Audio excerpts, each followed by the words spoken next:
Case 1. The murder of Gabby Doolin. It was supposed to be a night of excitement under the stadium lights. The biggest football game of the year in Scottsville, Kentucky. Gabby Dwan, just 7 years old, had come to the school field with her parents to watch her older brother play. The atmosphere was buzzing. Locals filled the bleachers, and visiting fans had poured in from another county to support their team. But by the end of the night, celebration turned to chaos. Gabby had vanished. Born on December 26th in the tight-knit town of Scottsville, population just over 4,000. Gabby was part of a close community where nearly everyone knew each other, or at least someone from every family. In a town where farming was the mainstay and entertainment options were few, school sports were everything. Football games weren't just games. They were social events, community gatherings, a point of pride. Gabby came from a family of 5. Her oldest brother played on the football team, and Gabby, lively and outgoing, had joined the cheer squad. When the big game rolled around in November 2015, the Dwan family, like most of Scottsville, was caught up in the excitement. Initially, her parents weren't planning to bring her along. Gabby was supposed to stay home with her younger brother and a relative, but she was persistent. Eventually, her parents gave in, and the whole family headed to the field on the evening of November 14th.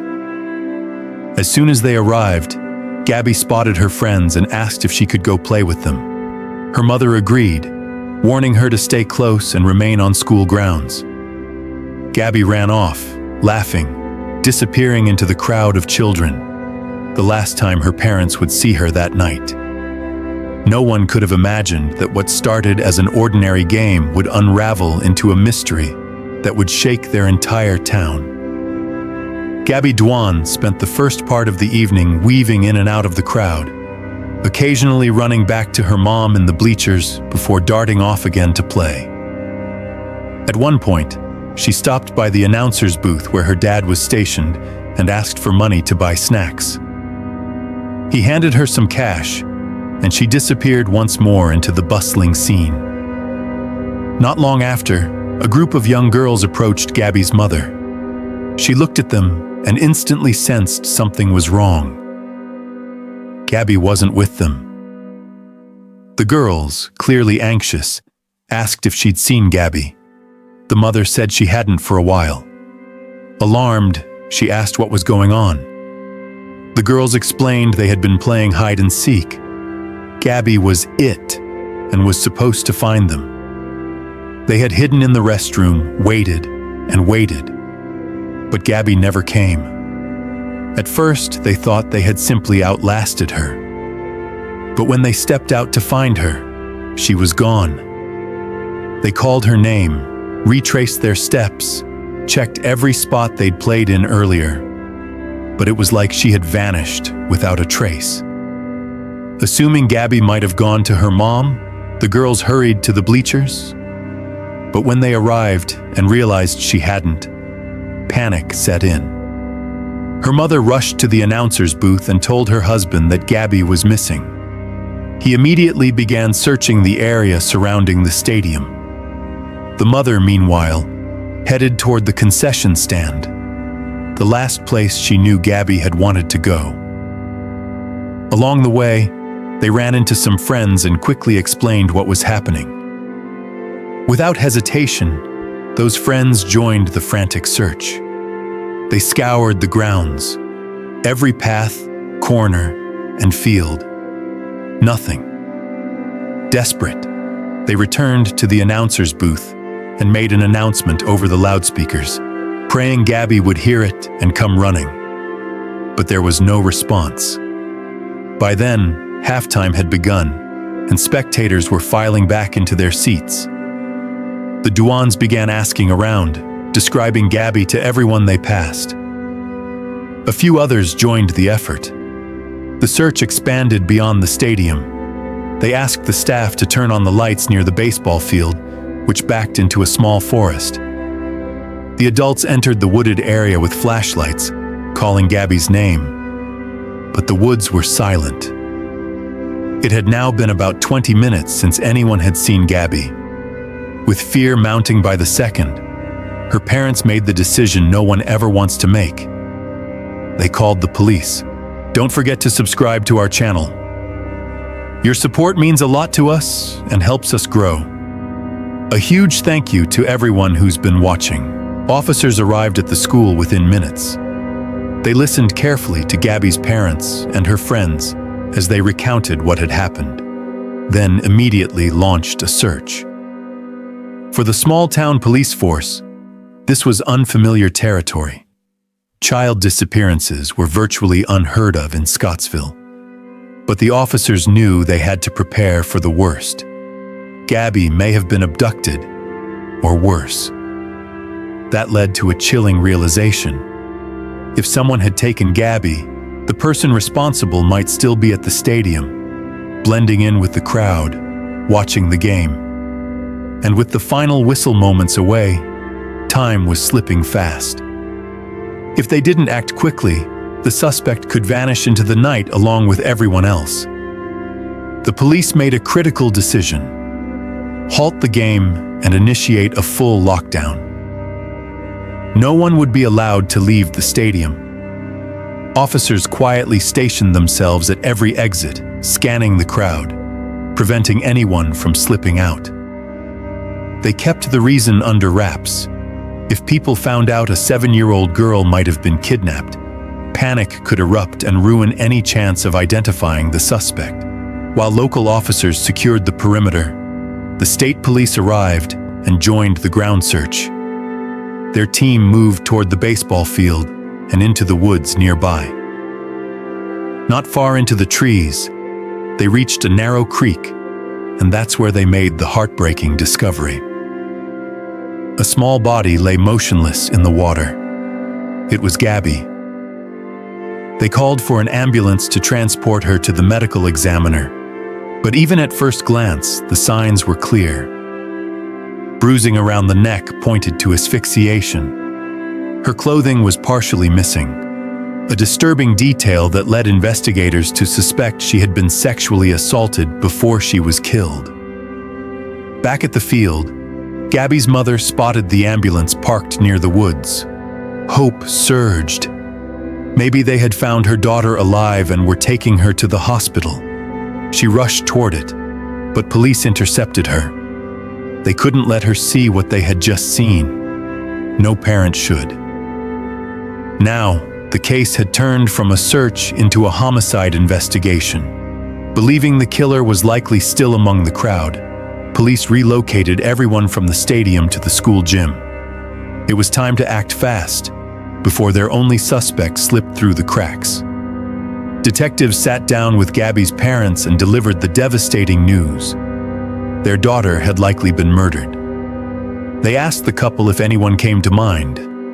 A suspicious figure, a past threat, anything unusual. But the parents were adamant. They had no enemies, no suspicions, no idea who could have done something so horrific. Next, investigators turned to Gabby's friends. Had anyone been watching them, following them? Did anything feel off that evening? The girls tried to remember but shook their heads. Nothing stood out. In a last attempt, the officers brought the children into the school gym and asked them to scan the crowd. Maybe a face would jog a memory. But again, nothing. Still, the lead detective had a gut feeling. He believed the girls may have seen something, perhaps even the killer, but either fear or their young age was clouding their perception. He gently kept pressing them, encouraging them to walk through the night again, moment by moment. And finally, something surfaced. One of the girls recalled seeing a man standing near the restroom door while they were hiding inside. She couldn't remember his face or build, only that he wore a denim jacket. It was a small detail, but enough to go on. Investigators asked the ticket booth cashier if he had seen anyone matching that description. The man did remember someone, a guy with a denim jacket slung over his arm. He added that the man seemed odd, possibly drunk, but no one could put a name to the face. The police began a systematic sweep, interviewing every person who'd attended the game. Word quickly spread through the gym about the murder. The tension thickened. Parents clutched their children tightly. The idea that the killer might be in the same room sent chills through everyone. But despite the fear, people cooperated. They answered every question. Investigators then cross-checked every male in the gym against the sex offender registry, but came up empty. Officers were also dispatched to the homes of known offenders in the area, but all had verified alibis and none had been anywhere near the school that night. The trail was cold, but they weren't giving up. As officers continued their interviews at the school, a new lead began to emerge. Multiple people mentioned seeing a man named Timothy Madden near the women's restroom during the game. He wasn't a stranger, a local resident well known in the community. But something about him that night raised red flags.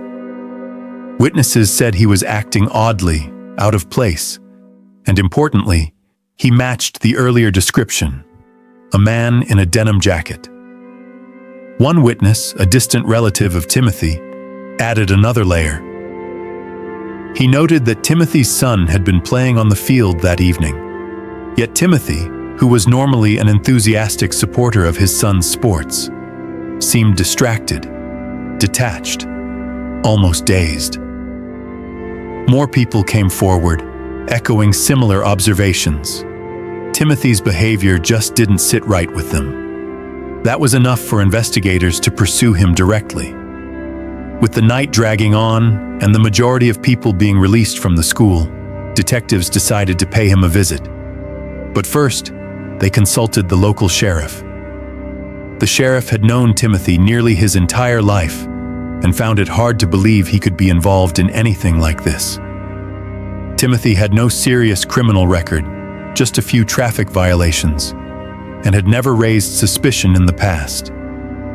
He lived with his wife and 5 children. Still, the police needed answers. They went to his house. When they knocked, Timothy answered the door. Officers asked if he knew why they were there. He said he'd heard about the murder, but denied any involvement. That's when detectives decided to try a strategic move, a bluff. They told him there were several videos from witnesses showing him speaking to Gabby shortly before her death. There were no such videos. The claim was meant to test his reaction. At first, Timothy hesitated and claimed he didn't know anything, but almost immediately, he changed his story. He admitted that he had spoken to Gabby that evening. According to him, he had stepped outside to smoke when a group of girls ran past. Moments later, Gabby came up and asked if he'd seen them. She was playing hide and seek and trying to find her friends. Timothy said he pointed her in their direction, and she ran off. It was the first real admission linking him to Gabby that night, and detectives took note. Detectives were immediately suspicious of how quickly Timothy Madden had changed his story. Just minutes earlier, he'd denied any contact with Gabby. Now he was placing himself in direct interaction with her, moments before she vanished. According to his account, he was the last known person to speak with her, and at that time, no one else had been outside the stadium. That meant he had both the opportunity and a clear window to commit the crime. They pushed further. One detective asked, hypothetically, how he would explain it if his DNA was found on Gabby's body. Timothy didn't flinch. He simply replied, "No." No explanation. With that, officers asked him to voluntarily submit a DNA sample and hand over the clothes he'd worn that night. He agreed. But when they received the clothing, red flags went up immediately. There were what appeared to be stains on multiple items: his pants, denim jacket, even his underwear. Some of them resembled blood. When asked to explain, Timothy dismissed it. He insisted the stains were dirt and accused the detectives of being crazy. The officers weren't buying it, but they had to wait. Until the DNA results came back, there was no solid evidence to arrest him. Meanwhile, the crime lab prioritized the case. But even so, processing took several days. As the forensic analysis was underway, the pathologist concluded the autopsy. Gabby had died from manual strangulation. She had also been sexually assaulted. A biological sample from the attacker was recovered and sent to the lab for comparison. Then, the day after the murder, an unexpected twist.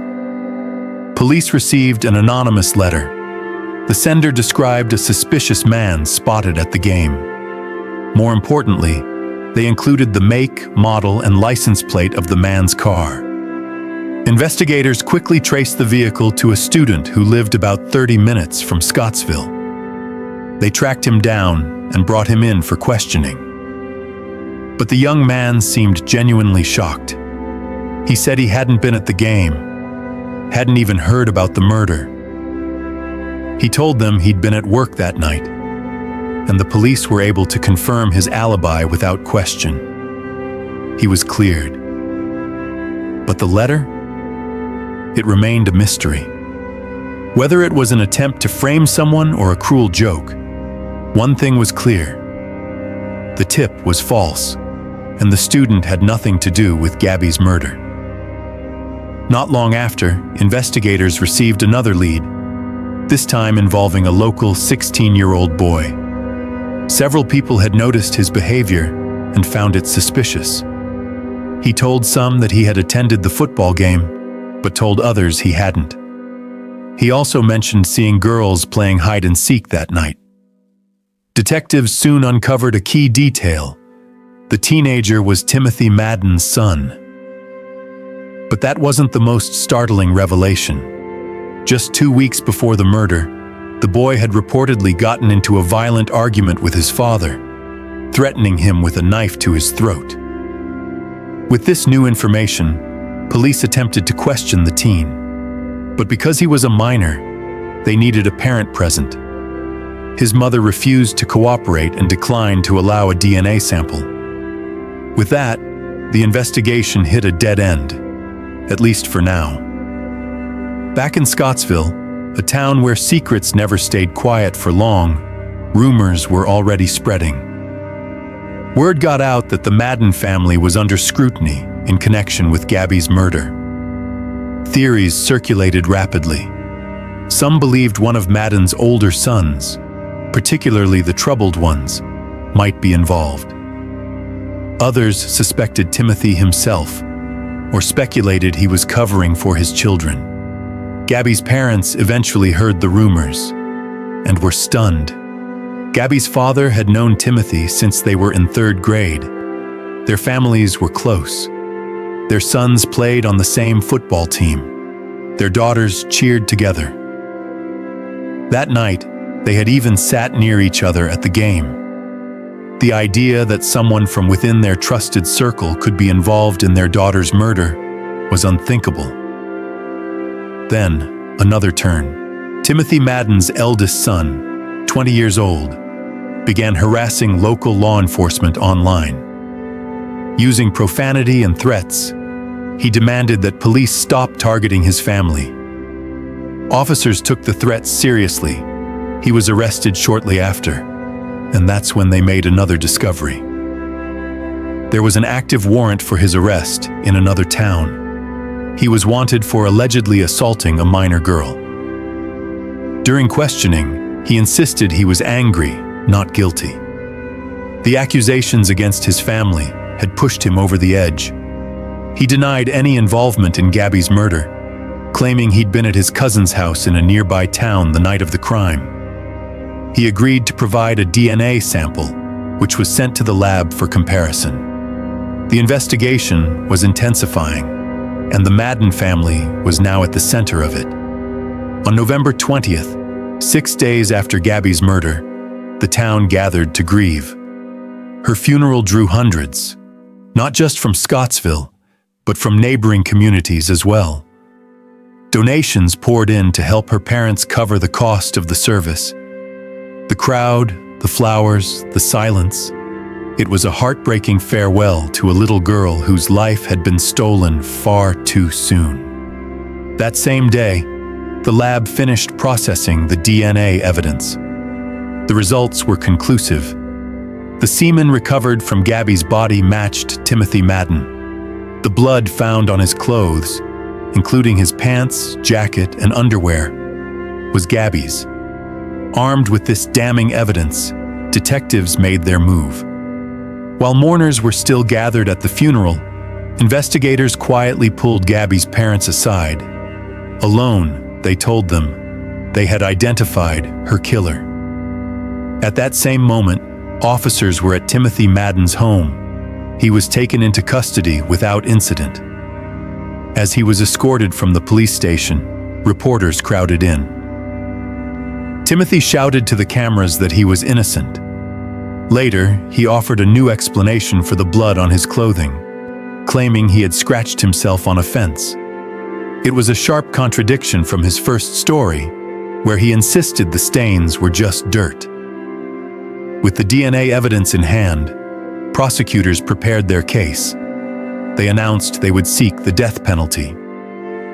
In the lead-up to trial, Timothy's defense attorney pushed back hard. He claimed his client was innocent and suggested that the origins of the evidence were questionable. He argued that during the time of the murder, Timothy had been at the stadium filming the football game, a statement that conflicted with Timothy's own admission to police that he had spoken with Gabby around that time. The defense also highlighted that Gabby's body had been found in a creek, yet Timothy's clothes were dry when he returned to the stadium. His mother, who lived with him, testified that he came home wearing clean clothes and appeared completely normal. But the prosecution countered all of it with a single irrefutable fact. Timothy Madden's DNA was on the victim's body. His semen was found during the autopsy. No theory, no alibi, no defense could explain that away. For prosecutors, it was the ultimate proof, and the case against him was airtight. According to investigators, parts of Timothy Madden's account may have been true. He likely did step outside the stadium during the game and encountered Gabby, who was searching for her friends. Gabby knew Timothy. He was the father of one of her cheerleading teammates, so there would have been no reason for her to fear him. It's possible she simply asked if he'd seen the other girls. That may have been the moment he saw his chance. He could have told her they had run into the woods behind the baseball field and offered to show her the way. Once they were far enough, a few hundred yards from the school, he may have carried out the assault and murder, then returned to the game as if nothing had happened. For Gabby's grieving family, justice couldn't come fast enough. But the wheels of the legal system moved slowly. Years passed. Bureaucratic delays pushed the trial further and further out of reach. In 2019, 4 years after Gabby's murder, the prosecution and defense began discussing a possible plea deal. Prosecutors agreed to drop the death penalty in exchange for a guilty plea and a life sentence. Gabby's parents accepted. The endless wait, the looming prospect of sitting through a prolonged trial, and the emotional toll of reliving their daughter's murder were too much to bear. Timothy Madden, who had long insisted he was innocent, eventually changed his plea and confessed. But the deal didn't require him to disclose what exactly he had done to Gabby. He only needed to admit guilt. This part devastated Gabby's family. They wanted answers, not just a conviction, but the truth. At the sentencing hearing, tensions boiled over. Gabby's father shouted at Madden, while members of Madden's family yelled back. The judge was forced to call a recess and separate both sides. In the end, Timothy Madden was sentenced to life in prison and transferred to a maximum security facility. But the story didn't end there. In 2016, a year after Gabby's murder, an unexpected piece of information surfaced. A teenage boy from a neighboring state watched a news segment about the case and recognized Timothy Madden. Years earlier, he and a friend had been walking near a mall when a man approached them, offering a ride. The boys felt something was off and ran. A relative reported the incident to police, but no arrest was made. The boy was convinced the man from that encounter was Madden, but with no physical evidence and no way to verify the identification, the case went nowhere.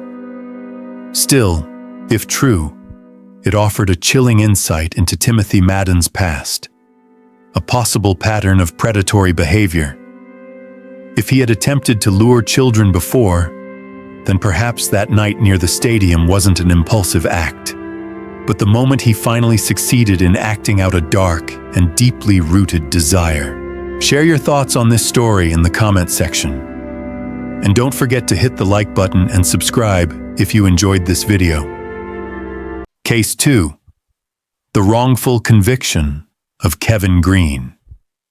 Diana Dello was born in 1959 in Tustin, a quiet suburb just outside Los Angeles.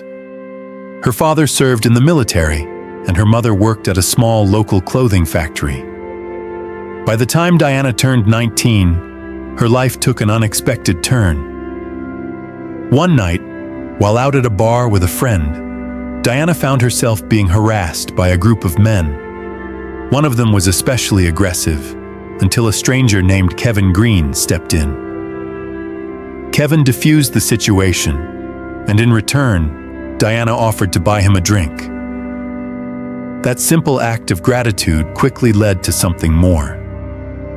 A few days later, they went on their first date, and things moved fast.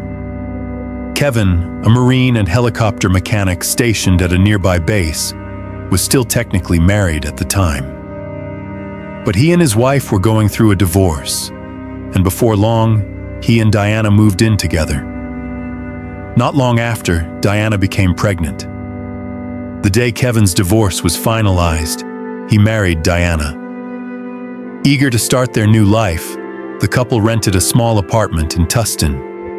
Kevin continued his work on the base while Diana, who had been working at the clothing factory with her mother, left her job to focus on the pregnancy.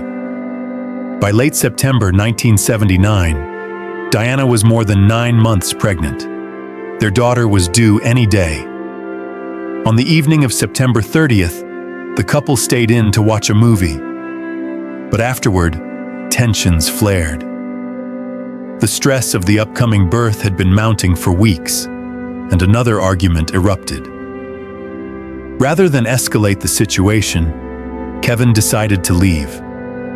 He got in his car and drove to a nearby fast food spot, hoping to cool off.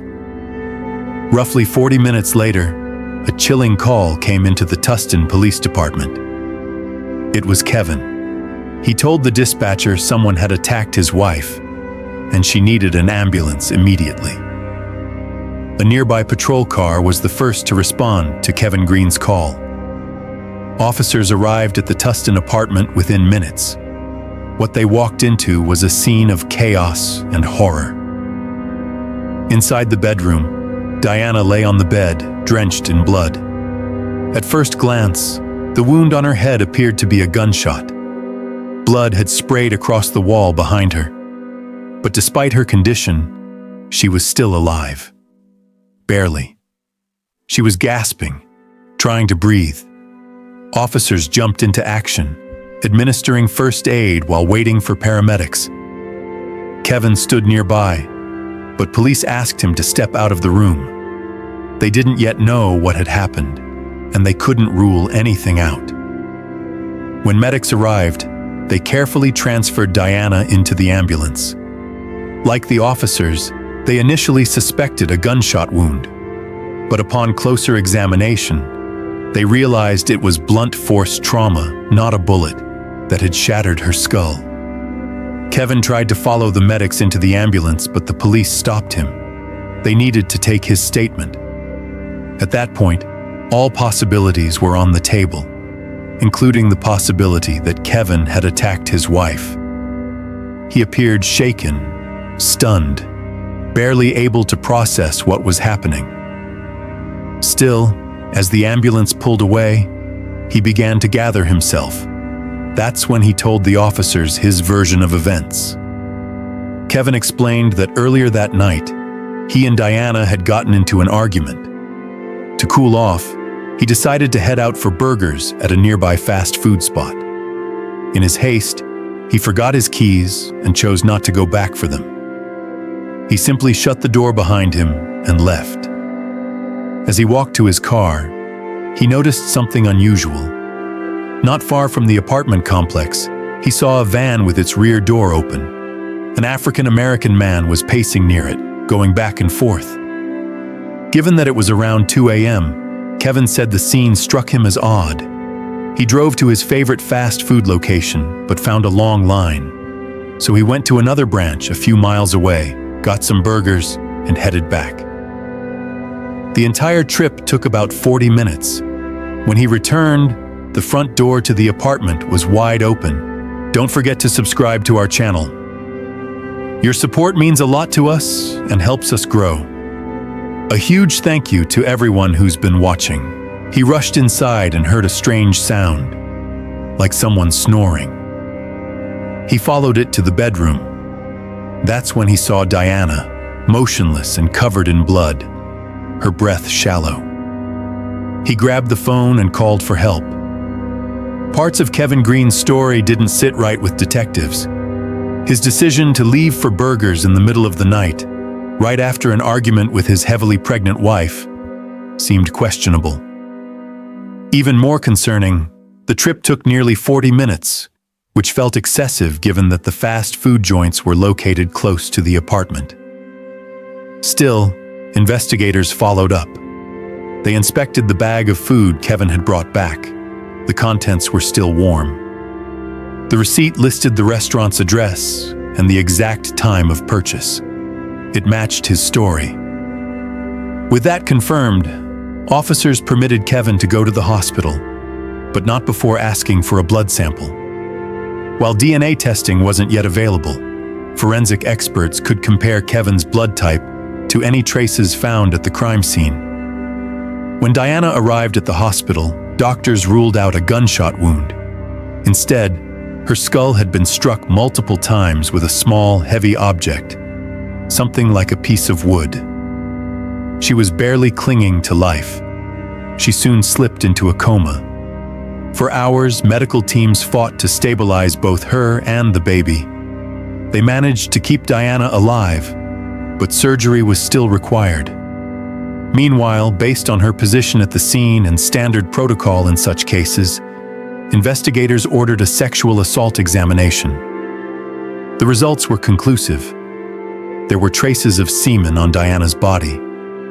She had been raped, but there was a complication.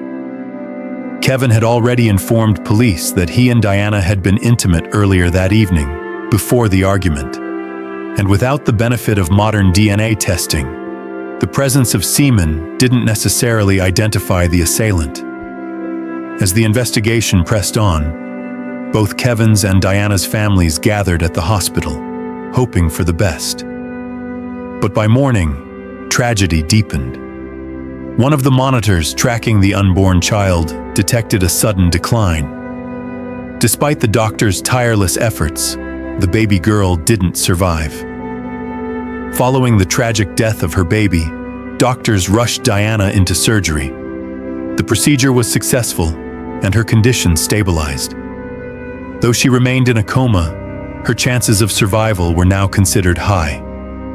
Still, the trauma she had endured was severe, and doctors warned that even if she survived, she might never return to a fully normal life. While Diana lay unconscious in the hospital, detectives pressed forward with the investigation. With the death of the unborn child, the case was officially reclassified as a homicide. The Tustin Police Department dedicated all available resources to tracking down the person responsible. Kevin Green remained a person of interest.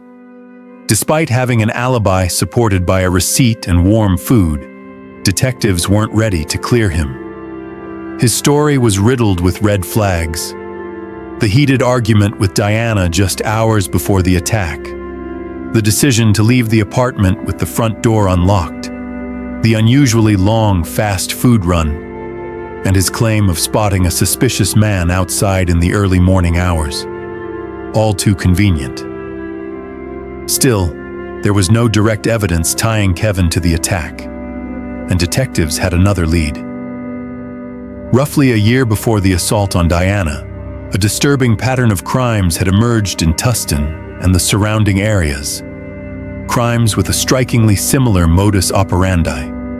In December 1978, a 17-year-old girl was found dead in her apartment after being bludgeoned with a piece of wood.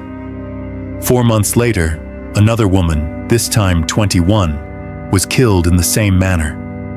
Then, in July 1979, the attacker struck again. This time, the victim survived, though she spent weeks in a coma. When she awoke, her memory was clouded, and her testimony offered little help in identifying the perpetrator.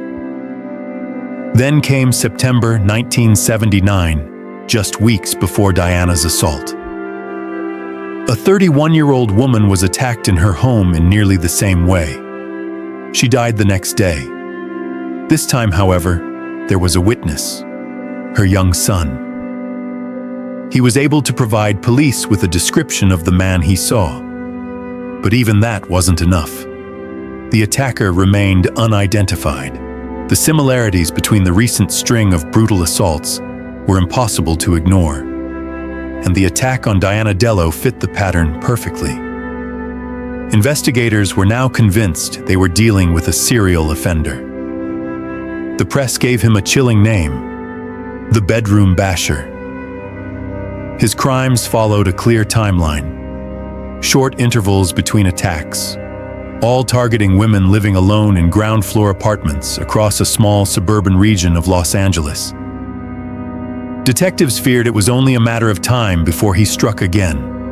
In response, police took their investigation public. Through the media, they issued warnings to the community, urging women, especially those in lower-level units, to remain alert. The message was clear: a violent predator was on the loose. Panic followed.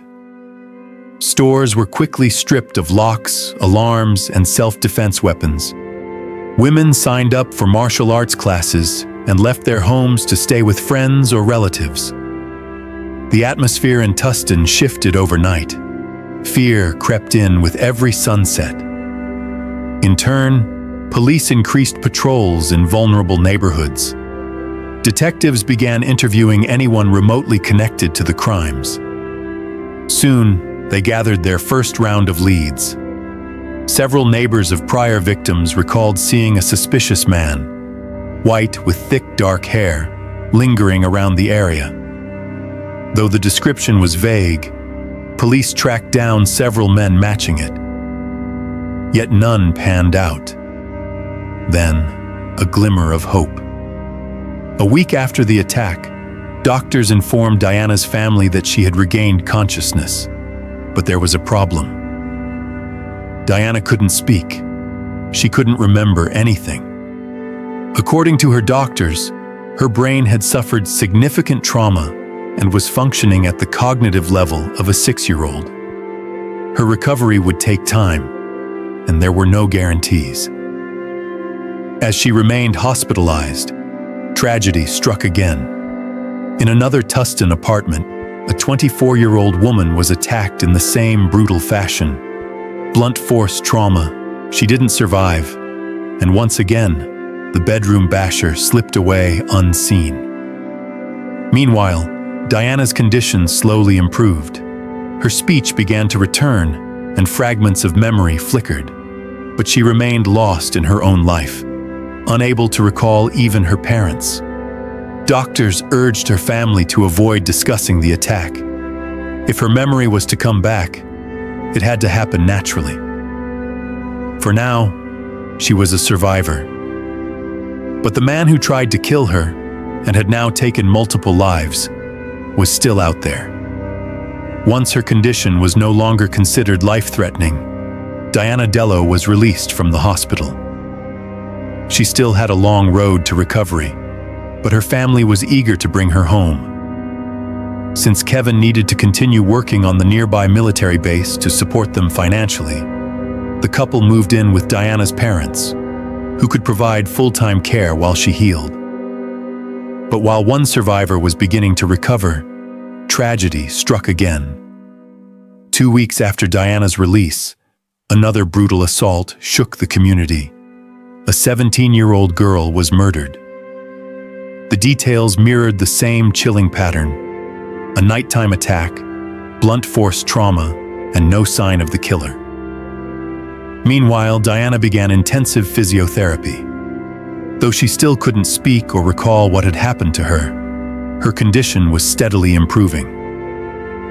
Then, 6 weeks after the attack, everything changed. During a routine session, her physical therapist gently brought up the incident, asking if Diana had started remembering anything about the attacker. To their shock, Diana paused, then nodded. She pointed directly to her wedding ring. When her mother arrived to pick her up, the therapist shared what had happened. Diana's mother turned to her and asked, "Was it Kevin who attacked you?" Diana nodded again. Without hesitation, they went to the police station. There, Diana spoke with the lead detective.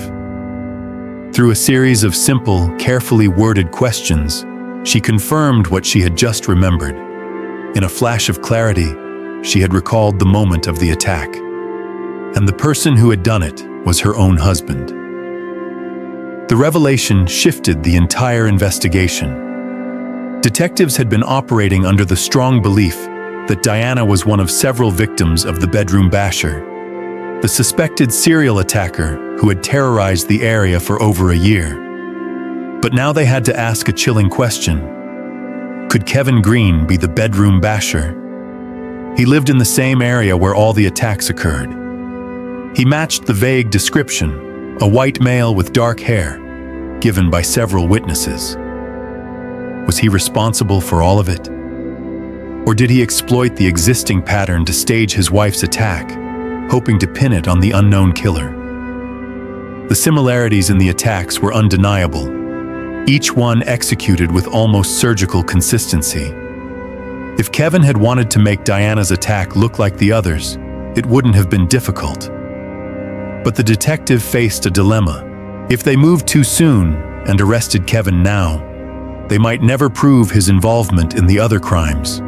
And worse, if he caught wind of the investigation, he could flee. The stakes were too high, so the detective made a bold, difficult call. He asked Diana and her mother to keep her memory recovery a secret. He needed them to return home and act as if Diana still remembered nothing. It was a harrowing request, to send a victim back to live with the man she believed had tried to kill her. But both women, knowing what was at stake, agreed. With Diana's quiet cooperation, investigators placed Kevin Green under constant surveillance. They tracked his movements carefully, hoping to find evidence linking him to the other attacks carried out by the bedroom basher. Detectives also began speaking with Kevin's friends to learn more about his behavior behind closed doors, and they uncovered troubling details. According to those who knew him well, Kevin's marriage to Diana was far from the picture-perfect relationship he described to police. Friends said the couple argued often, a fact supported by neighbors who regularly overheard shouting coming from the apartment.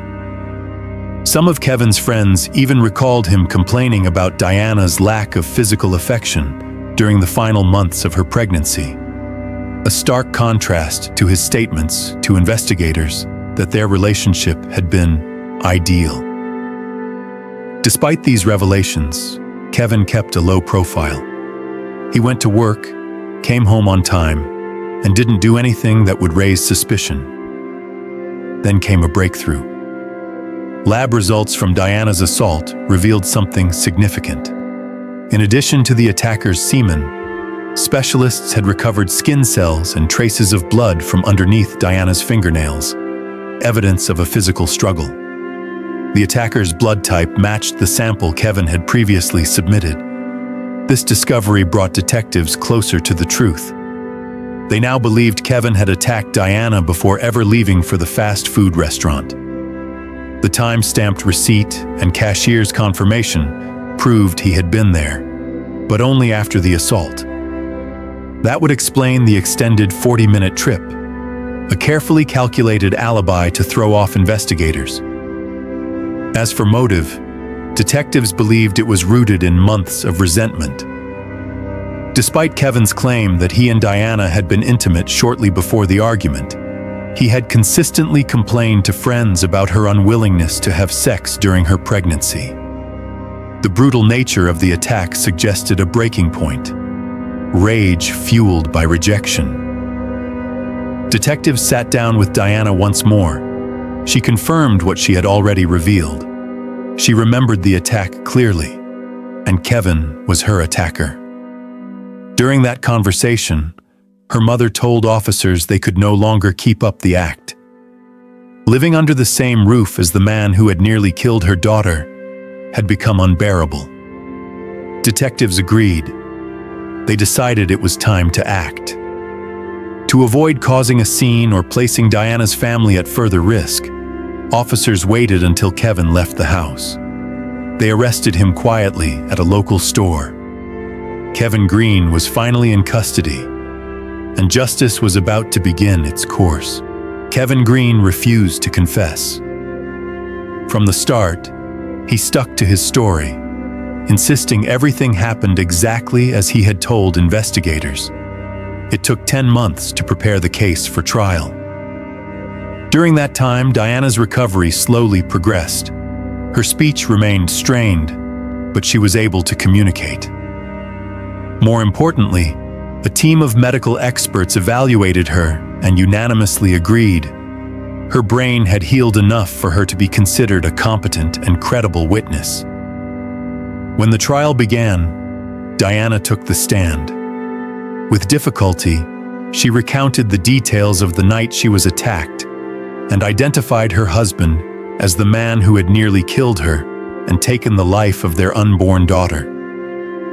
Kevin's defense team leaned heavily on his fast food alibi, but it wasn't enough. The jury believed Diana. In November 1980, Kevin Green was convicted of the assault and the death of his unborn child.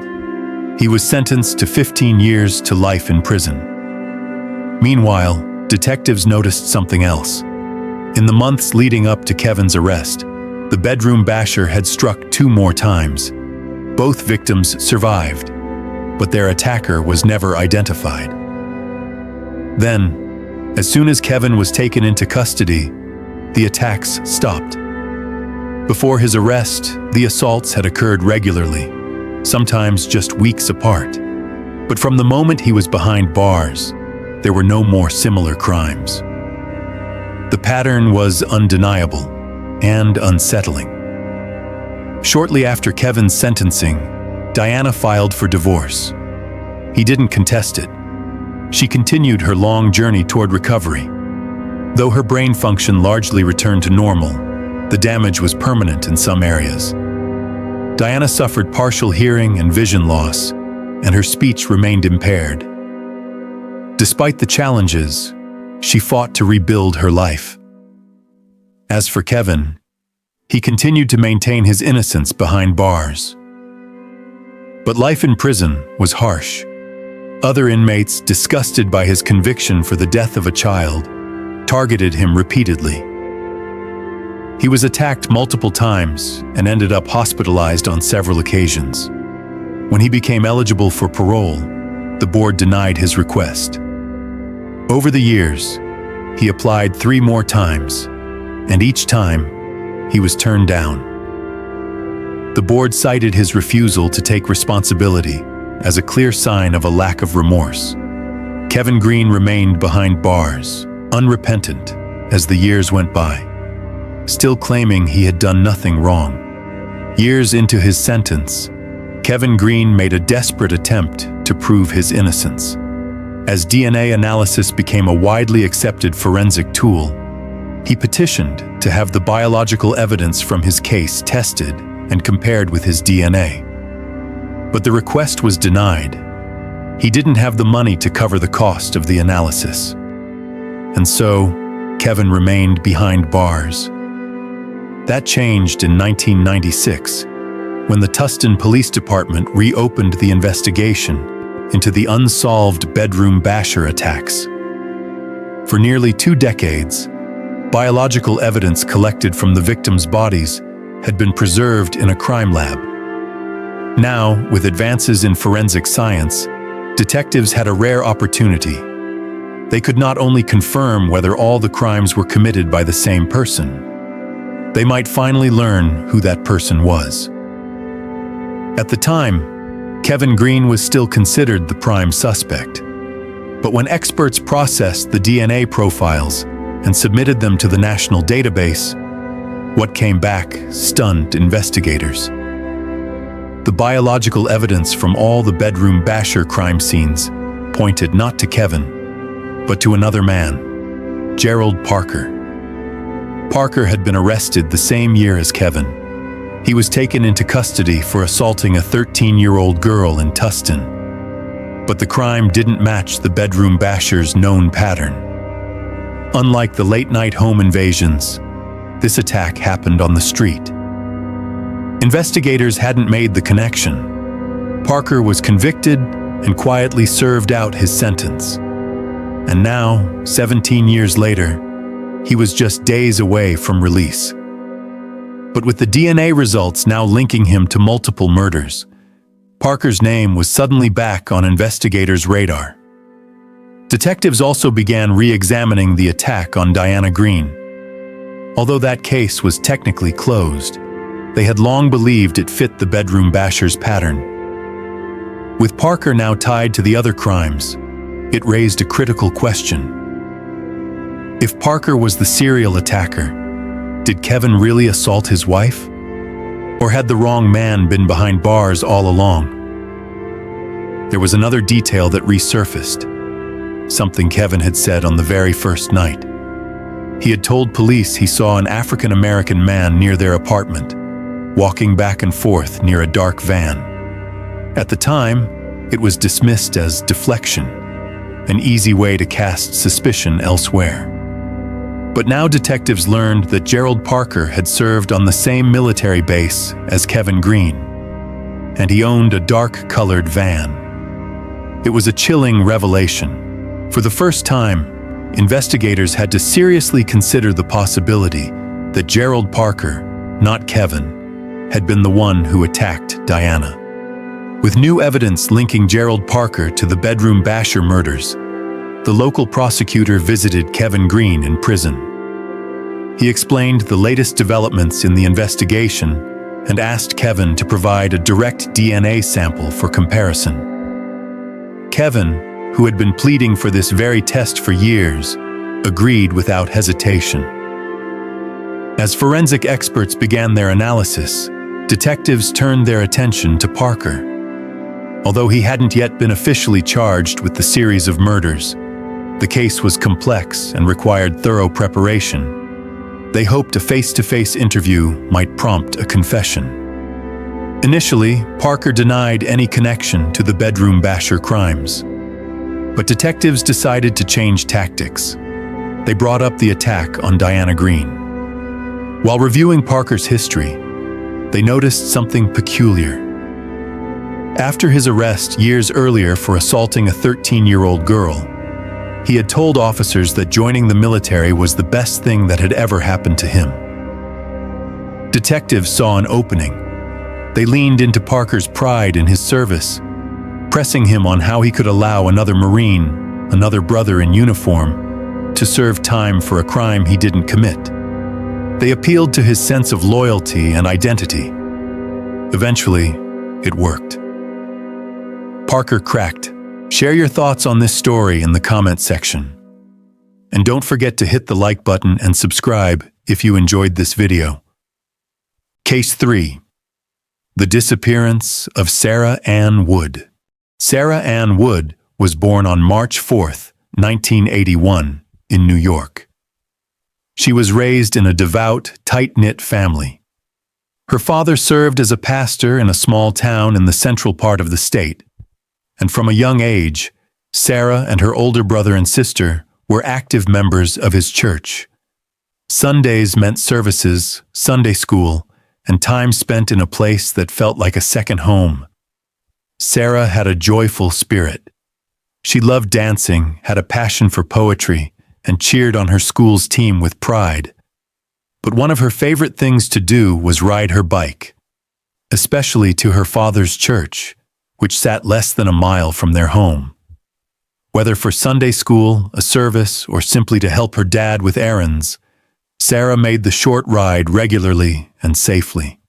On August 18, 1993, just 12 years old, Sarah set out for Sunday school as she always did, riding her bike with a few school supplies in tow, some books, colorful folders, and a small display board. Her father stayed home that day while the classes were led by other members of the congregation. Her parents expected her back that afternoon, shortly after the lesson ended. But Sarah didn't return.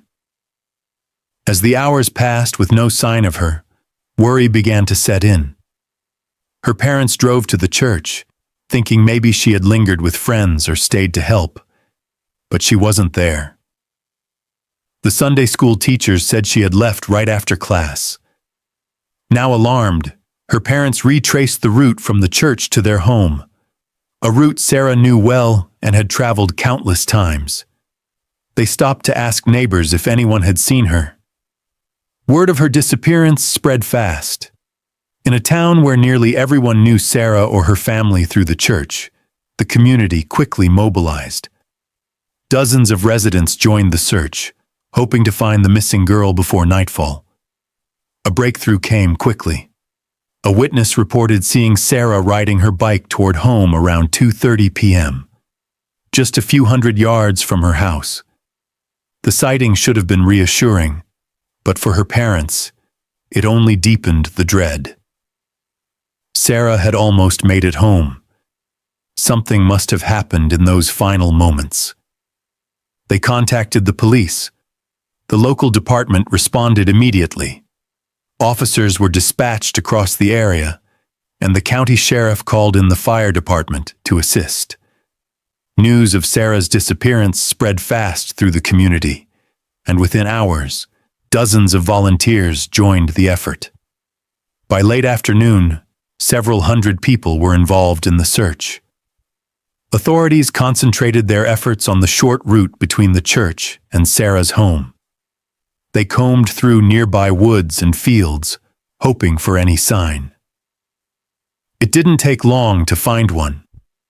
Just a few yards into the woods, searchers discovered Sarah's bike, carefully propped against a tree. Not far from the bike, hidden beneath a bush, they found her Sunday school materials, the same books, folders, and display board she had left with earlier that day. The discovery shifted the case. Investigators now believed Sarah had been abducted. The most likely scenario was chilling. Someone had grabbed her from the roadside, dragged her into the woods, stashed her belongings to avoid detection, and then fled with her by car. The police threw every available resource into the search. Meanwhile, Sarah's devastated family couldn't bear to wait. They began printing and distributing flyers with her photo and information, not just in their hometown, but in surrounding cities as well. Volunteers flooded the area, posting flyers on storefronts, light poles, and church doors. But despite the overwhelming effort, the first day ended without answers. Sarah was still missing. Don't forget to subscribe to our channel. Your support means a lot to us and helps us grow. A huge thank you to everyone who's been watching. As night fell, officers and volunteers wrapped up the first exhausting day of searching. Despite scouring miles of woods, fields, and back roads surrounding the route Sarah had taken, no new clues surfaced. But no one was ready to give up. The search resumed at dawn, with even more people joining in. This time, the New York State Police took part, shifting focus toward finding a possible suspect. Investigators began canvassing the town, knocking on every door. They spoke with residents, hoping someone had seen something.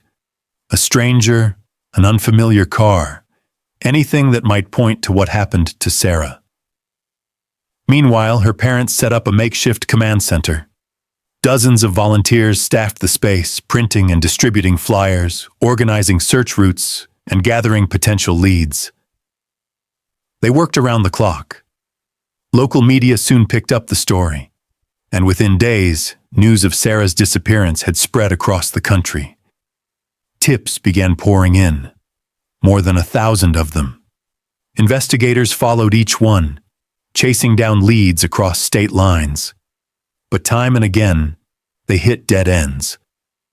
Determined to keep the case alive, Sarah's family and supporters raised a $150,000 reward, a staggering sum for a small town, hoping it might prompt someone with information to come forward. But even that brought no real breakthrough. The full-scale search lasted about a week before authorities were forced to scale back operations. It became increasingly clear that they weren't going to find any more physical evidence in the area. The investigation shifted toward identifying a suspect.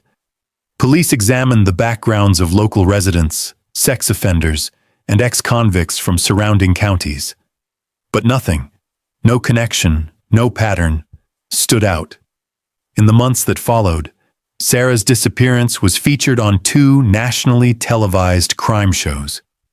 The exposure sparked another wave of tips, but still no answers. Her parents continued making heartfelt public appeals, pleading with anyone who might know something to come forward. For nearly 6 months, the case remained at a standstill. Then, out of nowhere, something completely unexpected happened. On the morning of January 7th, 1994, 12-year-old Rebecca set out from her home in a quiet Massachusetts town, walking her usual route to school. It was just another day, until she noticed a man walking alongside her on a deserted stretch of road. He said something, but Rebecca couldn't hear him. She had her headphones on. When she removed them, everything changed. The man pulled out a gun and calmly told her that if she followed his instructions, he wouldn't hurt her. Grabbing her by the jacket, he walked with her down the road. Rebecca, terrified, said nothing. She didn't scream. She didn't run. But deep down, she knew that doing everything he asked might not save her. Then she noticed something. He was steering her toward a car. That's when Rebecca made a split-second decision. She faked an asthma attack, gasping and clutching at her chest. As she sank to the ground, the man released her jacket, grabbing instead at the straps of her backpack. Still pretending to struggle for air, Rebecca waited for just the right moment, then slipped out of the backpack and ran. A few hundred yards ahead, she spotted several adults. Sprinting toward them, she cried out that someone had just tried to kidnap her. Meanwhile, her would-be abductor jumped into his car and sped off, taking her backpack with him. One of the adults who heard her story didn't hesitate. He got in his own car and followed the suspect, tailing him long enough to get a good look at the vehicle. After several minutes, he pulled into a gas station and called the police. He gave officers a partial license plate number and a description of the car. Rebecca provided a detailed account of her attacker's appearance. Police launched a manhunt, checking vehicle records and sending out alerts to nearby jurisdictions. That same evening, their efforts paid off. Later that evening, an officer patrolling a small town just a few miles away spotted a vehicle that matched the suspect description. The truck was parked outside a modest home, The officer approached the house, knocked on the door, and asked the occupants who owned the pickup. An older man inside explained that the truck belonged to him, but he hadn't driven it in some time. He had lost his eyesight, he said, and could no longer operate the vehicle. Instead, he allowed his neighbor, 43-year-old Louis Lent, to use the truck in exchange for helping around the house with repairs and chores. Lent, a local handyman, was inside at the time. He told the officer that he hadn't used the truck that day, only the day before, and claimed he knew nothing about any attempted kidnapping. He described himself as a devout Christian who spent most of his time in church and said he would never harm anyone. Still, the officer asked him to come down to the station for questioning. Lent agreed. At the station, he repeated his story, denying everything. But investigators were already working behind the scenes. They took a photograph of Louis Lent and included it in a photo lineup alongside images of other men. Rebecca, along with several adult witnesses, was asked to make an identification. There was no hesitation. All of them picked out Lent. Rebecca, who had come face to face with her would-be abductor, said she was absolutely certain. It was him. With that, detectives obtained a search warrant for Lent's property and the two vehicles connected to him. Inside the pickup truck, the one belonging to his blind neighbor, police made a chilling discovery. A small bag containing duct tape, a knife, children's sunglasses, and candy. The contents strongly suggested that Lent had prepared for an abduction. In Lent's personal van, parked nearby, they found something even more incriminating: a firearm and Rebecca's missing backpack.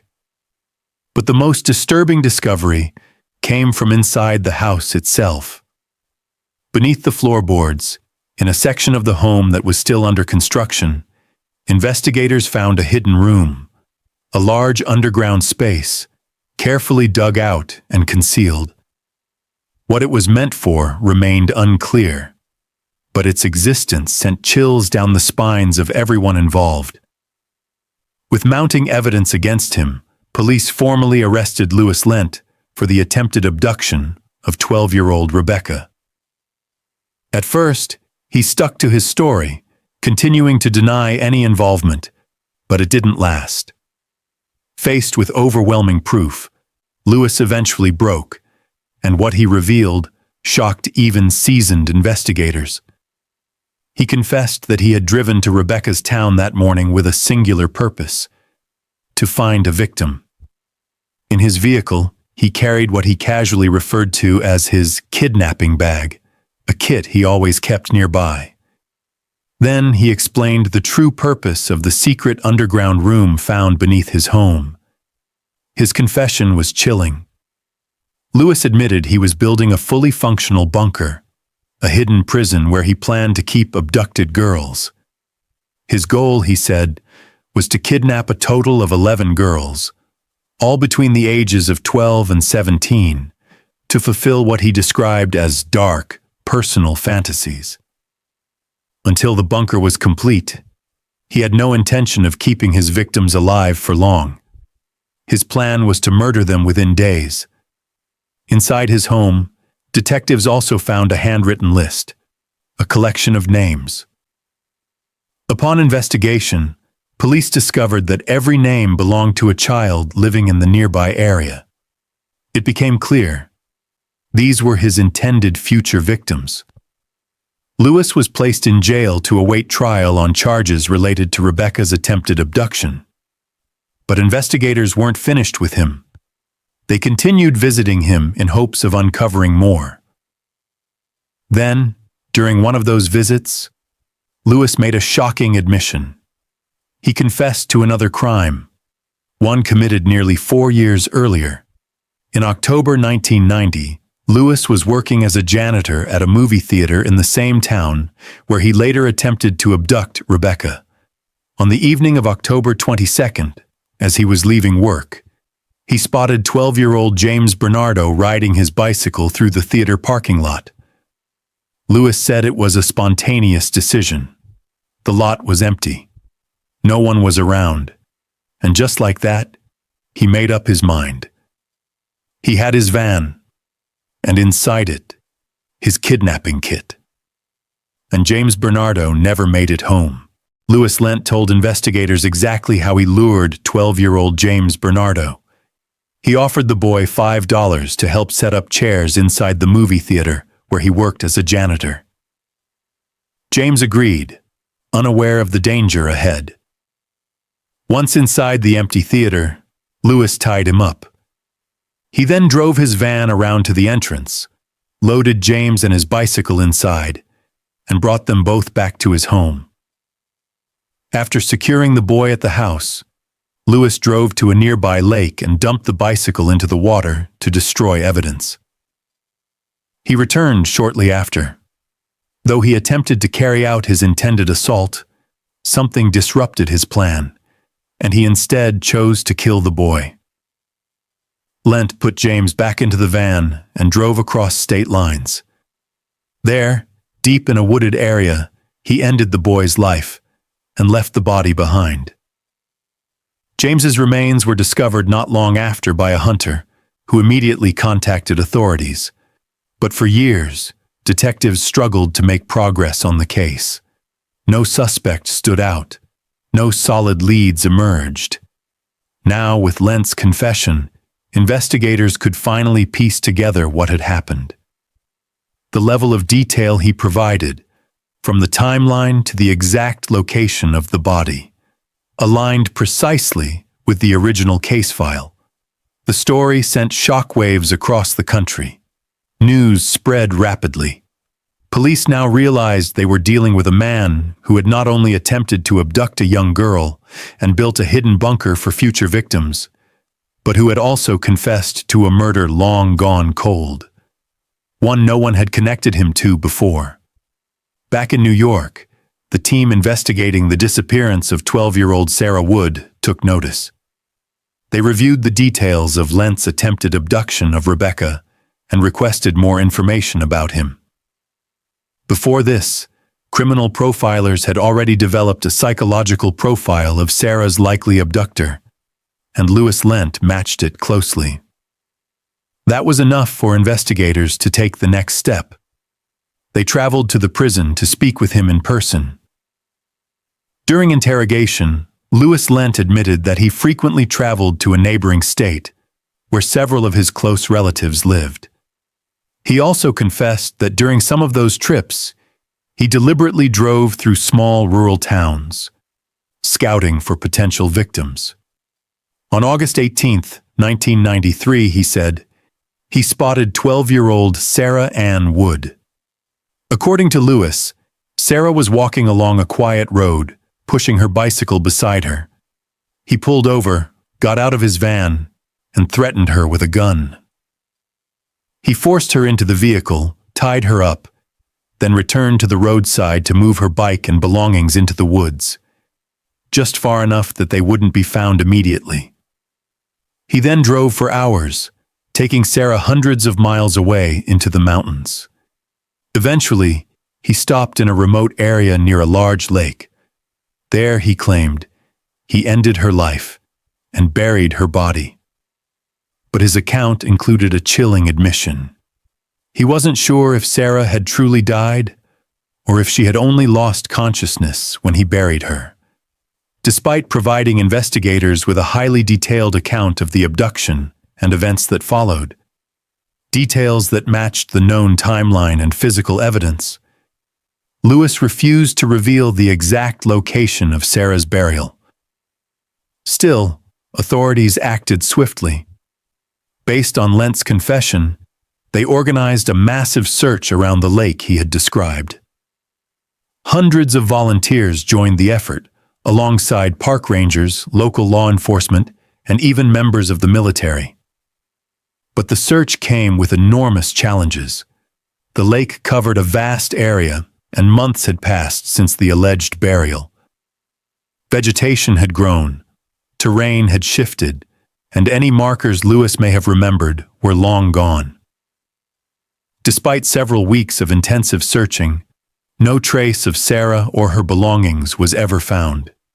Even so, the details Lent provided about the day Sarah vanished, from her appearance to the exact location and sequence of events, left no doubt that he was responsible. Authorities charged Lewis Lent with the murders of both Sarah Ann Wood and 12-year-old James Bernardo. In January 1995, Lewis Lent was sentenced to 17 to 20 years in prison for the attempted abduction of 12-year-old Rebecca. Then, in June of that same year, his trial for the murder of James Bernardo began. Standing before the judge, Lewis pleaded guilty. Privately, he told his attorney he also wanted to confess to the murder of Sarah Ann Wood. But when he entered the courtroom and saw Sarah's parents sitting there, something shifted. He backed down and stayed silent. 9 days later, however, in an empty courtroom away from public eyes, he finally admitted the truth. He had killed Sarah. Despite this, Lewis continued to withhold the one thing her grieving family needed most: the location of her body. Even in the face of emotional pleas from Sarah's parents, he remained unmoved. Eventually, prosecutors offered him a deal.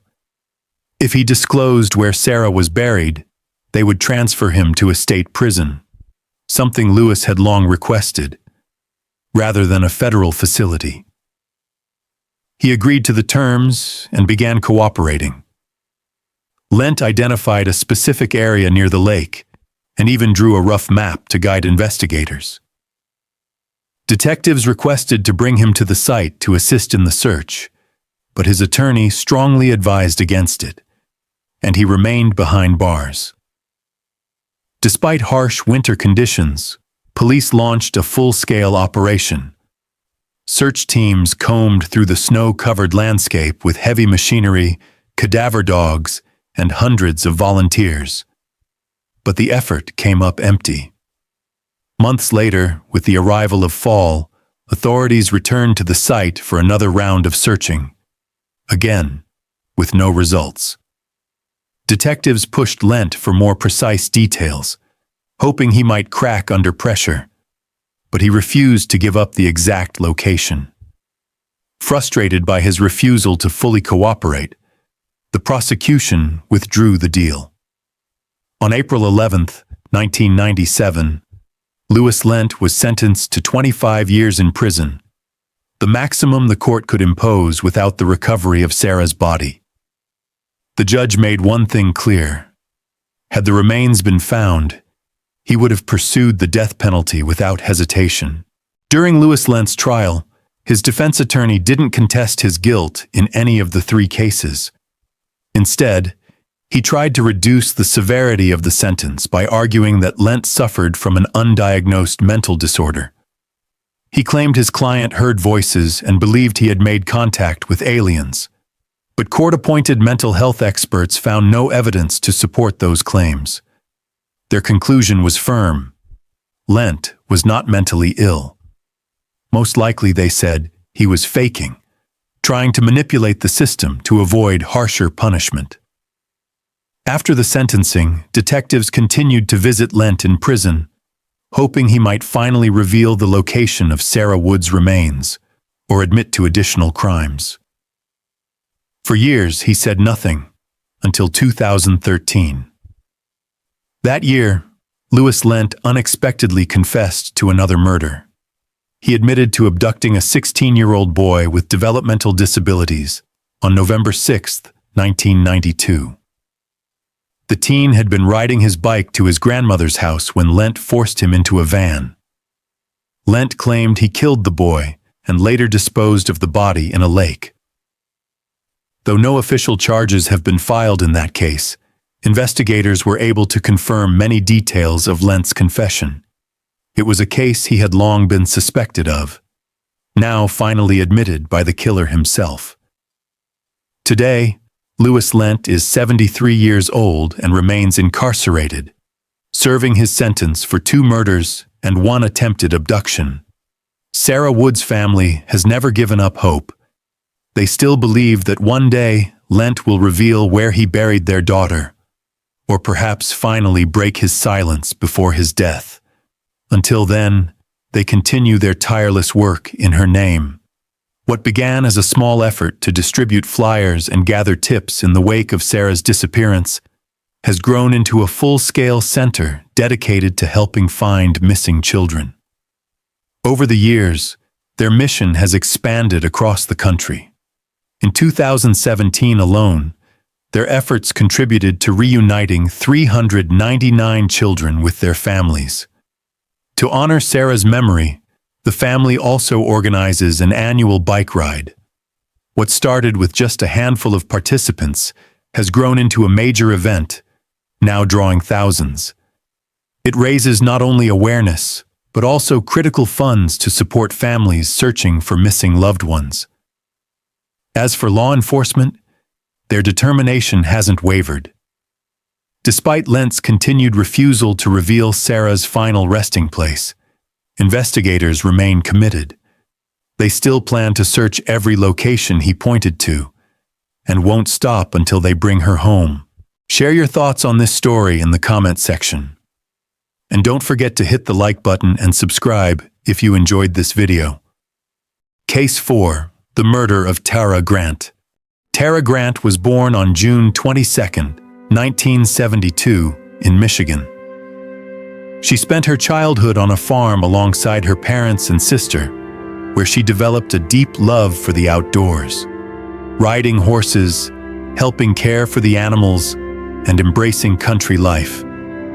In school, she thrived both socially and athletically. Tara joined the cheerleading squad, played on the basketball team, and performed in the school band. After graduating high school, she enrolled at the University of Michigan. It was there that she met Stephen Grant. The two began dating and married shortly after she earned her business degree. Tara's career took off quickly. She landed a job at a major international corporation and began climbing the ranks. Stephen had once aspired to a career in politics and had even worked as an assistant to a state senator. But after the senator retired, those plans fizzled. Stephen eventually took a job at his father's small tool and die shop. 4 years into their marriage, the couple welcomed a daughter. A few years later, they had a son. With a growing family, they purchased a home in an upscale neighborhood in Macomb County, a quiet suburb just outside Detroit. By this time, Tara's career had reached new heights. But with her success came long hours and frequent travel, often flying across the country or overseas for work. She was typically only home on weekends. With Tara away so often, Stephen took on most of the childcare. His role at his father's business gave him a flexible schedule, allowing him to manage daily routines with the kids. But the pressure of balancing parenting and work proved difficult. Eventually, the couple agreed to bring in help, hiring a full-time nanny to assist with the children. To help manage their busy lives, Tara and Stephen enrolled in a special international program that placed full-time, live-in nannies from overseas with American families. With Tara's strong income, they could afford the service, and before long, they found a match. They hired a young woman from Germany who quickly bonded with the children and took over most of the daily childcare duties. With more free time on his hands, Stephen began working part-time as a youth soccer coach in the community. Financially, the family was stable. But Tara's constant travel and growing absence began to take a toll on the marriage. She was only home on weekends, and the couple's relationship started to fray. Arguments became more frequent, fueled by distance and miscommunication. Tara hoped that an upcoming promotion would allow her to scale back her travel and spend more time at home. But until then, the demanding schedule continued. Then, on February 14th, 2007, Valentine's Day, everything changed. That evening, Stephen Grant called the police to report his wife missing. He explained that Tara had been out of contact for 5 days, something completely out of character. According to Stephen, Tara had returned from a business trip on the evening of February 9th. But instead of staying the weekend as expected, she told him she had to leave again the very next day. This led to yet another argument between the two. Stephen said Tara began packing her suitcase. A few minutes later, he overheard her on the phone saying, "I'll be waiting at the end of the street." Then she walked out of the house and got into a dark-colored vehicle. That was the last time he saw her. Since then, Stephen claimed, she hadn't answered any of his calls. Police immediately questioned why he had waited 5 days to report her missing. Stephen said he hadn't been overly concerned at first.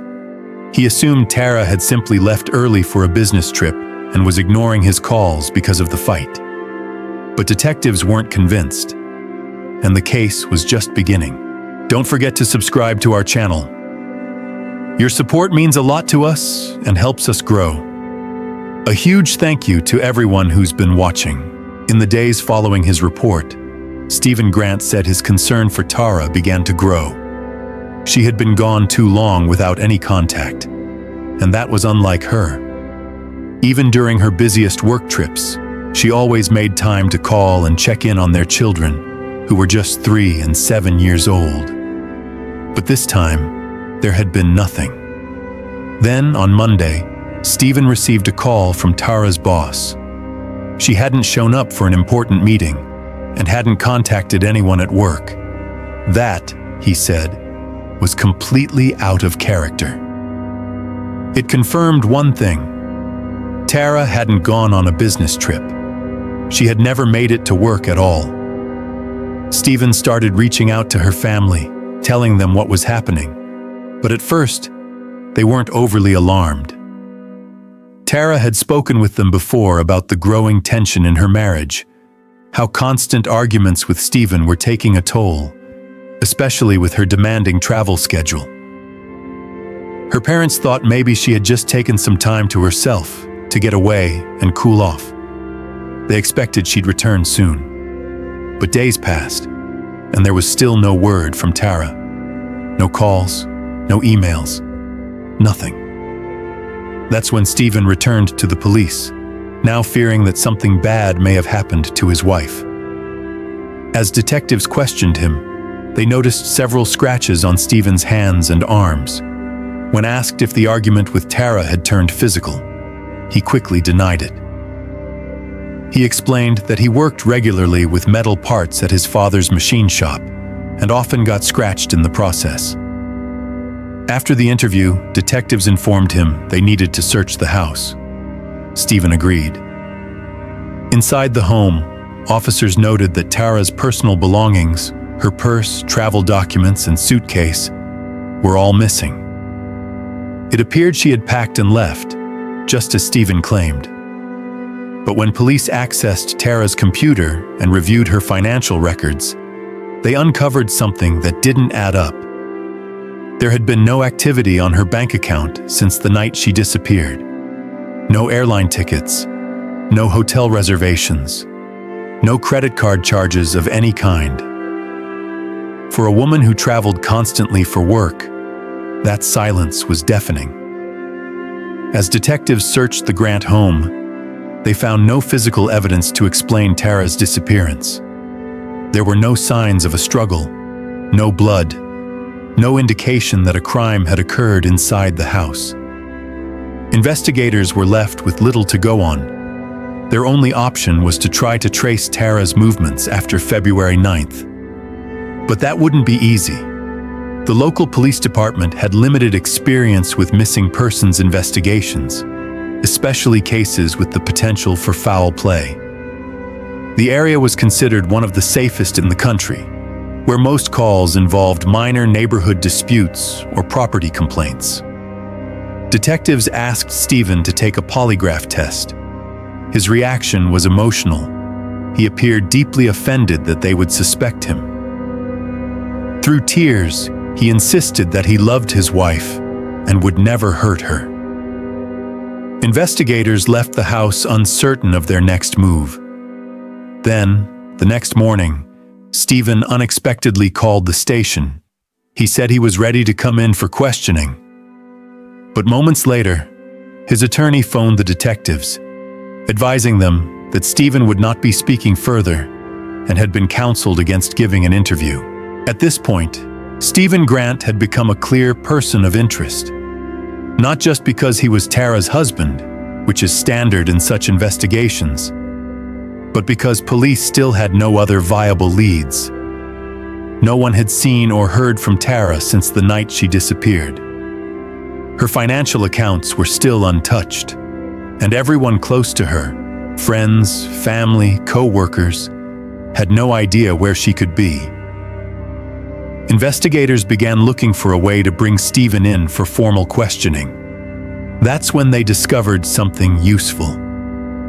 Stephen's driver's license had been suspended, yet he was still driving. Officers waited for the right moment. When Stephen got behind the wheel, they arrested him, but the result was the same. Feeling targeted by the police, Stephen refused to cooperate. His lawyer secured his release, and Stephen returned home, still silent and still at the center of a growing mystery. As the investigation dragged on, detectives dug deeper, hoping for any clue that might explain Tara Grant's disappearance. They obtained her cell phone records and began combing through them for answers. The last call Tara made was on the evening of February 9th. She phoned Stephen from the airport to let him know she'd be home soon. After that, her phone activity abruptly stopped. In the hours and days that followed, Tara's phone received numerous calls, all from Stephen. None were answered. Investigators listened to the voicemails he had left. Some messages were pleading, others were angry. Stephen begged her to come home, accused her of abandoning their children, and asked repeatedly why she wasn't responding. The phone had been powered off since the night she vanished. Cell tower data confirmed its last known location, near the Grant home, at the exact time Stephen claimed Tara walked out to meet someone. But there was something else. According to Stephen, Tara had taken a call before leaving the house and told the caller, "I'll be waiting at the end of the street." Yet when detectives reviewed her call history, no such incoming call existed. It never happened. Still, the tone of Stephen's voicemails suggested genuine distress. He sounded emotional, frustrated, and increasingly desperate. Detectives couldn't ignore the inconsistencies, but they also couldn't deny that at times, Stephen seemed genuinely heartbroken. They kept him on the list of suspects. But with no new leads and no physical evidence, the case stalled. Stephen refused further cooperation with investigators, accusing them of focusing too much on him instead of looking for his wife. But while he wouldn't speak to police, he had no problem talking to the media. As Tara's disappearance gained national attention, Stephen stepped in front of cameras almost daily. He made tearful public appeals for Tara to come home. To many watching at home, he looked like a grieving, desperate husband. But to investigators, his behavior raised even more questions. As media coverage intensified, news of the case reached the agency through which Stephen and Tara had hired their live-in nanny. Concerned about the growing scrutiny, the agency decided to terminate the arrangement and send the young woman back to Germany. Before her departure, the nanny cooperated with police. She gave a formal statement and spoke positively about her experience living with the Grant family. She said she had never witnessed any serious conflict and described Stephen as a caring father. She also recalled the night Tara returned from her business trip. That evening, the nanny had gone out to a bar with friends. When she came home, Stephen was there. He looked upset and told her that Tara had just left the house. Though Stephen continued to stonewall police, he hired a private investigator, a former FBI agent, to conduct an independent investigation. That search also turned up nothing. With leads drying up, detectives decided to revisit the nanny angle. They contacted the agency again and discovered something surprising. Before hiring the woman from Germany, the Grants had gone through 6 other nannies, none of whom had stayed for long. Police tracked them down one by one. Nearly all of the former nannies described Stephen Grant's behavior as unsettling. They said he was invasive, rummaging through their belongings, asking them inappropriate personal questions, and frequently yelling. Several said they felt like he expected them to follow his every command. This didn't align with what the German nanny had said. Her glowing statements about Stephen now raised eyebrows. Investigators secured court approval to monitor her communications, and what they found changed the direction of the case. They uncovered a series of messages between Stephen and the nanny. It became clear. The two had been having an affair. It soon came to light that the 19-year-old German nanny had been involved in a sexual relationship with Stephen Grant during Tara's business trips. The affair had continued until she was ordered to leave the country. While the revelation was significant, police knew infidelity alone didn't prove Stephen's involvement in Tara's disappearance. Still, it added another layer to the mounting suspicions. Investigators pressed on, searching for something more concrete. They spoke extensively with Tara's family and close friends, and the feedback was nearly unanimous. Most had disliked Stephen from the beginning. They described him as controlling, possessive, and socially awkward. He didn't get along with Tara's relatives and often tried to dictate her schedule and decisions. Then, investigators received an unexpected call. Stephen's ex-girlfriend, someone he had dated before meeting Tara, contacted police with new information. She claimed that Stephen had recently reached out to her. What started as casual conversations gradually turned flirtatious. Eventually, Stephen told her he wanted to reignite a romantic relationship, even though they were both married. He also confided in her about his troubled marriage. He was frustrated by Tara's constant absence and suspected she was having an affair, specifically with her boss. Stephen even admitted that he had secretly installed surveillance software on Tara's computer to read her emails. But despite violating her privacy, he never found anything to support his suspicions. For detectives, this only deepened their concern. Stephen's jealousy, his need for control, and his willingness to monitor Tara in secret all pointed to a man under pressure and potentially capable of violence. But suspicions weren't enough. Investigators still lacked physical evidence tying Stephen to a crime. As weeks passed with no sign of Tara, police began to confront a grim possibility. She might no longer be alive. With that in mind, they launched extensive searches, this time not for a missing person, but for a body.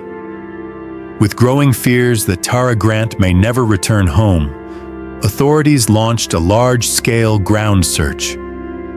Volunteers joined law enforcement as they combed through the wooded areas surrounding the Grants' neighborhood, including a large nearby park.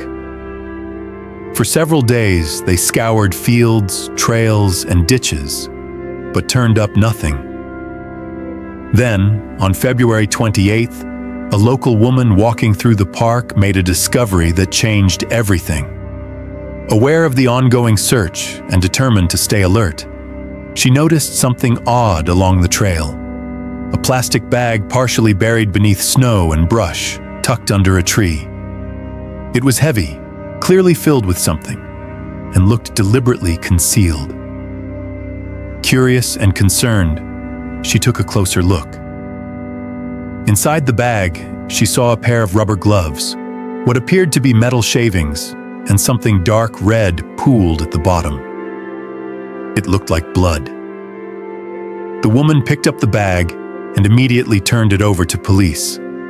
Detectives quickly realized the seriousness of the find. The substance inside appeared to be blood, and the presence of gloves and metal shavings raised further suspicion. The evidence was sent to the lab for analysis. But there was a problem. Forensic experts warned that due to an overwhelming caseload, DNA testing could take up to 2 months. In the meantime, a preliminary examination confirmed what detectives feared. The blood appeared to be human. The search effort now zeroed in on the area where the bag was discovered. Police deployed all available personnel and resources, combing every inch of the park and surrounding woods for more evidence. Stephen Grant, however, was nowhere to be seen. He refused to join the search, claiming he was being unfairly targeted by investigators. Instead, he turned to the media, giving a lengthy television interview that raised eyebrows. In the interview, Stephen openly criticized Tara, blaming her for the strain on their family. He accused her of being an absentee mother, claiming that her career mattered more than her children. He went so far as to say he had taken on all parental duties, even declaring that he had been a better mom than she was. To investigators, it was yet another red flag. During his televised interview, Stephen Grant grew visibly agitated when reporters questioned him about the couple's finances, specifically whether he had been relying heavily on Tara's income. He snapped, insisting he didn't need a penny from her. Without offering any proof, he also accused Tara of being unfaithful, painting himself as the victim of a broken marriage. Throughout the interview, he repeatedly condemned Tara's choices and spoke at length about how difficult their relationship had been for him. While Stephen was airing his grievances on camera, detectives made a critical breakthrough. Previously, police had been unable to obtain a search warrant for the Grant home. Without solid probable cause, and with Stephen refusing to give consent, their hands had been tied. But that changed with the discovery of the blood-stained bag in the park. It was enough. A judge signed off on the warrant. As officers prepared to execute the search, Stephen returned home from the interview. Detectives informed him of the warrant. He unlocked the door and let them inside, then phoned his lawyer. The attorney asked if his client was under arrest. When police said no, Stephen casually stated he was going to take the family dog for a walk. He grabbed the dog and walked out the door. Inside, investigators began the search, methodically moving through the home, room by room, until they reached the garage. There, one detective noticed a large green plastic container. Inside were several tightly sealed garbage bags. When one was carefully sliced open, officers found what appeared to be women's clothing and an unknown substance. Another bag was opened, and this time, there was no doubt. Human remains. There were 5 bags in total, all stored inside the container. The remains were consistent with an adult woman, and officers quickly concluded what they had feared. They had found Tara Grant's body. At that moment, the case turned from a disappearance to a homicide, and Stephen Grant was now the primary suspect. But there was a problem. He hadn't come back from his walk.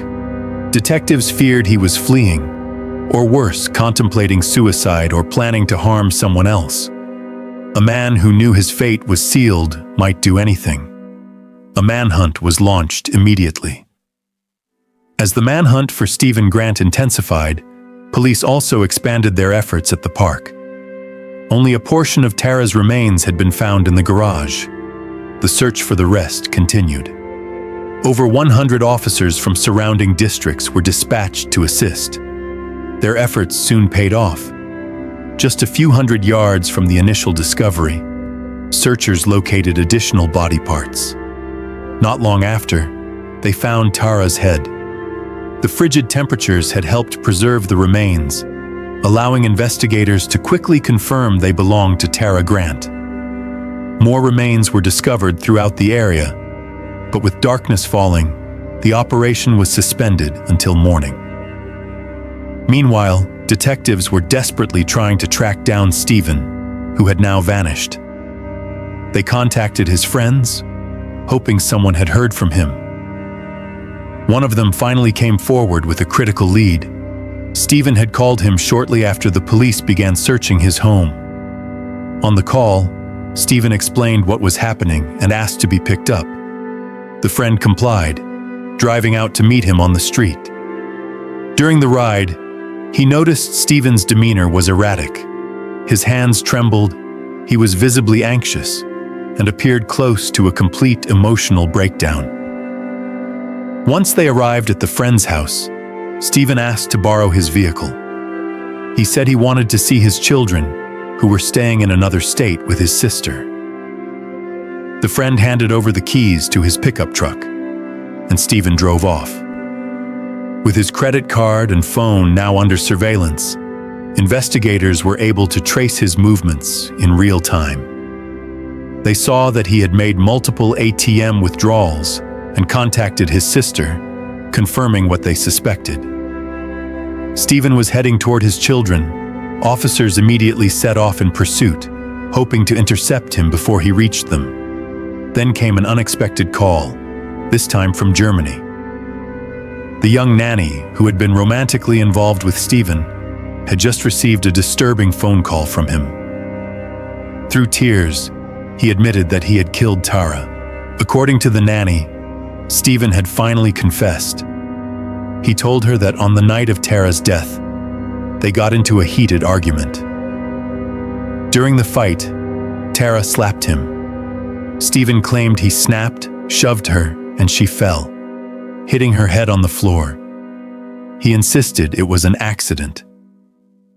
But by this point, police had no doubt they were dealing with a premeditated murder, and they were racing against time to find him.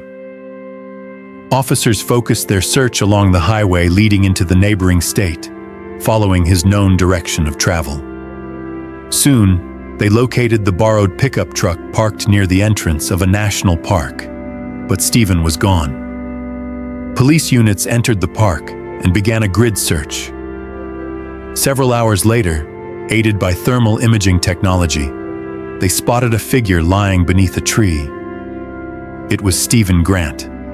He was barely clothed and appeared delirious, speaking to trees and mumbling incoherently.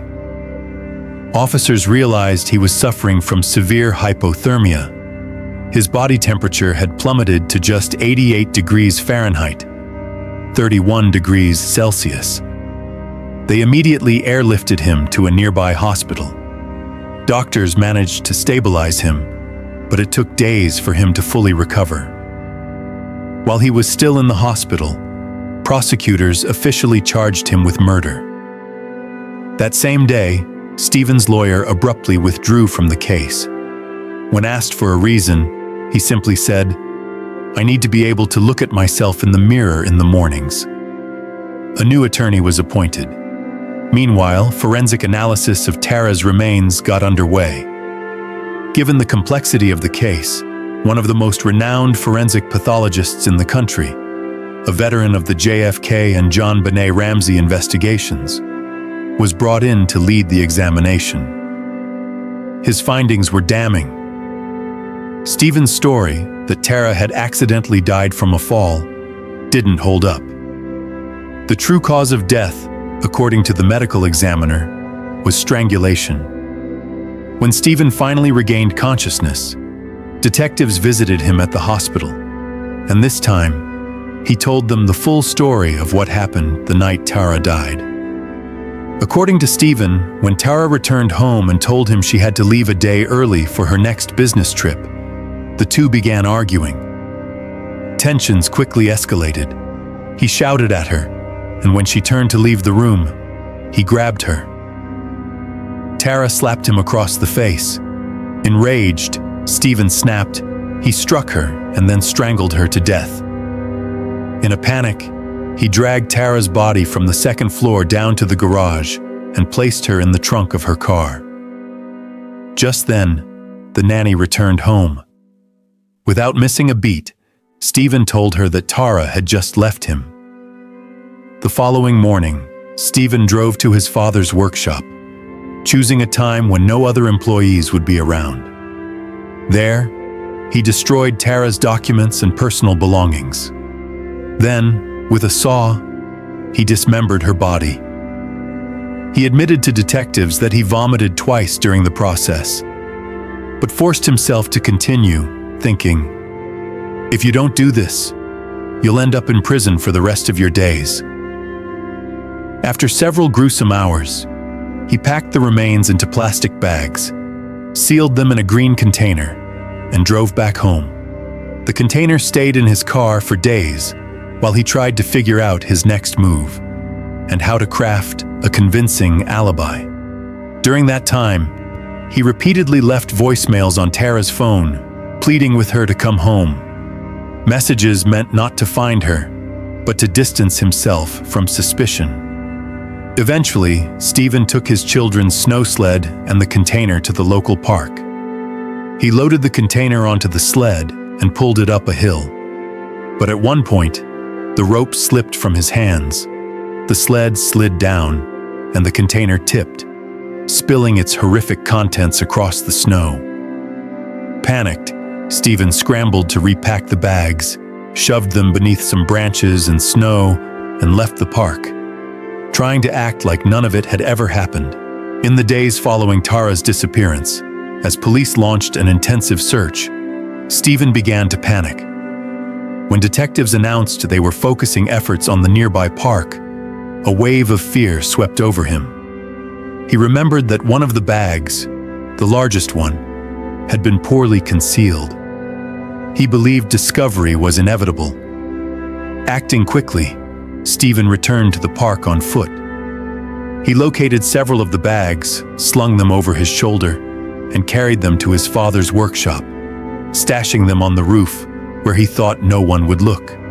The day before he appeared on the news, pleading for Tara's return, he retrieved the container from his home, went to the workshop, gathered the hidden bags, and brought everything back to his garage, unknowingly delivering the evidence right into the hands of detectives. The next morning, police obtained a search warrant and discovered the container and its grisly contents. Stephen would later admit that once it became clear the truth would surface, he had no intention of turning himself in alive. But when the moment came, he couldn't follow through. Instead, he wandered into the woods and nearly froze to death. Throughout his confession, Stephen showed no real remorse. Detectives noted his casual demeanor. He laughed, joked, and smiled, even when describing how he dismembered Tara's body. While Stephen awaited trial, his children were placed in the care of his sister. But Tara's family was deeply disturbed by the arrangement. Stephen's sister had remained in contact with him, expressed sympathy for his situation, and even made lighthearted remarks about Tara's murder, behavior that horrified Tara's relatives. After a lengthy legal process, Tara's family succeeded in securing custody of the children. Her sister would now care for them.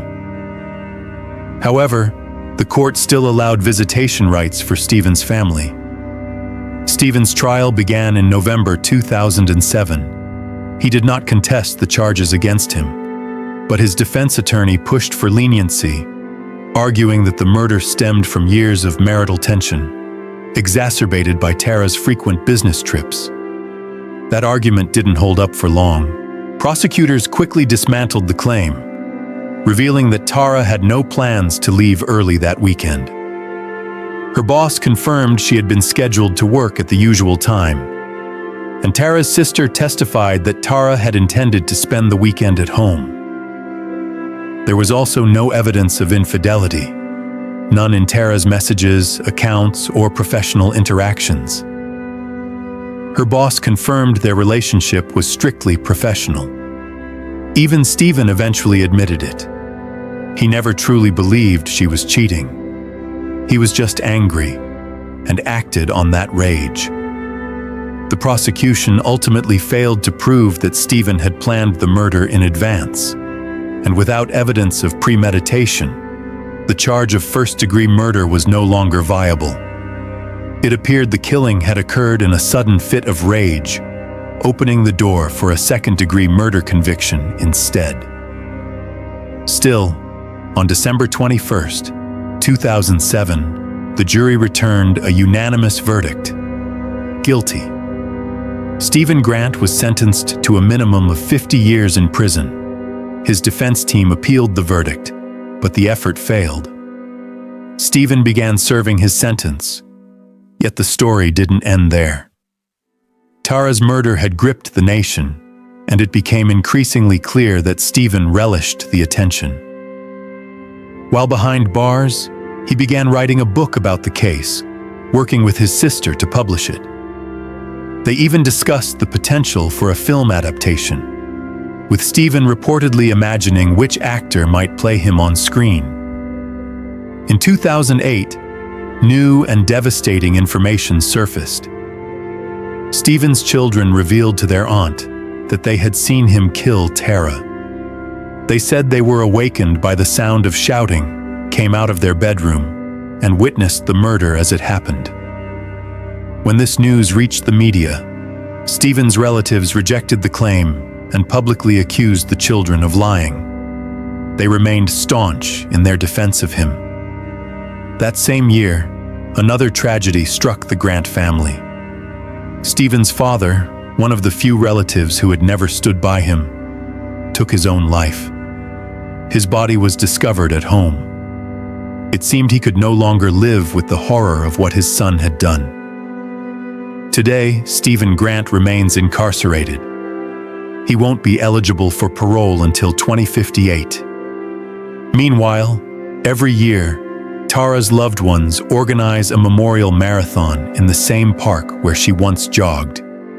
Her children, now grown, are always among the participants. Despite the trauma of their early years, they've found the strength to move forward, choosing not to be defined by what happened, but to honor their mother by living in her light. Share your thoughts on this story in the comment section. And don't forget to hit the like button and subscribe if you enjoyed this video. Case 5. The Cold Case of Lisa Valdez. Lisa Valdez was born on September 6, 1961, in San Francisco, California. Raised by a devoted mother alongside her brother, Lisa grew up without a father figure, but the absence never defined her. She and her mother shared a bond so close that friends often described their relationship as nothing short of perfect. During her teenage years, Lisa discovered a passion for dance, which remained a constant in her life. She also showed a rare early fascination with technology, diving into the world of computers and email long before most of her peers. This forward-thinking mindset led her into the IT field, where she built a career as a software analyst. After college, Lisa secured a promising job in San Francisco. With help from her mother, who used her savings to buy Lisa a small studio apartment in a high-end neighborhood overlooking the city, Lisa established a comfortable and independent life.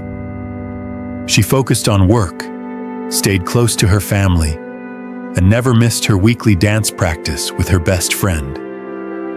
On the evening of May 16, 1998, 36-year-old Lisa hosted a small get-together at her apartment. Her mother and some family friends came by for dinner. After everyone left, Lisa's mother helped clean up and headed home.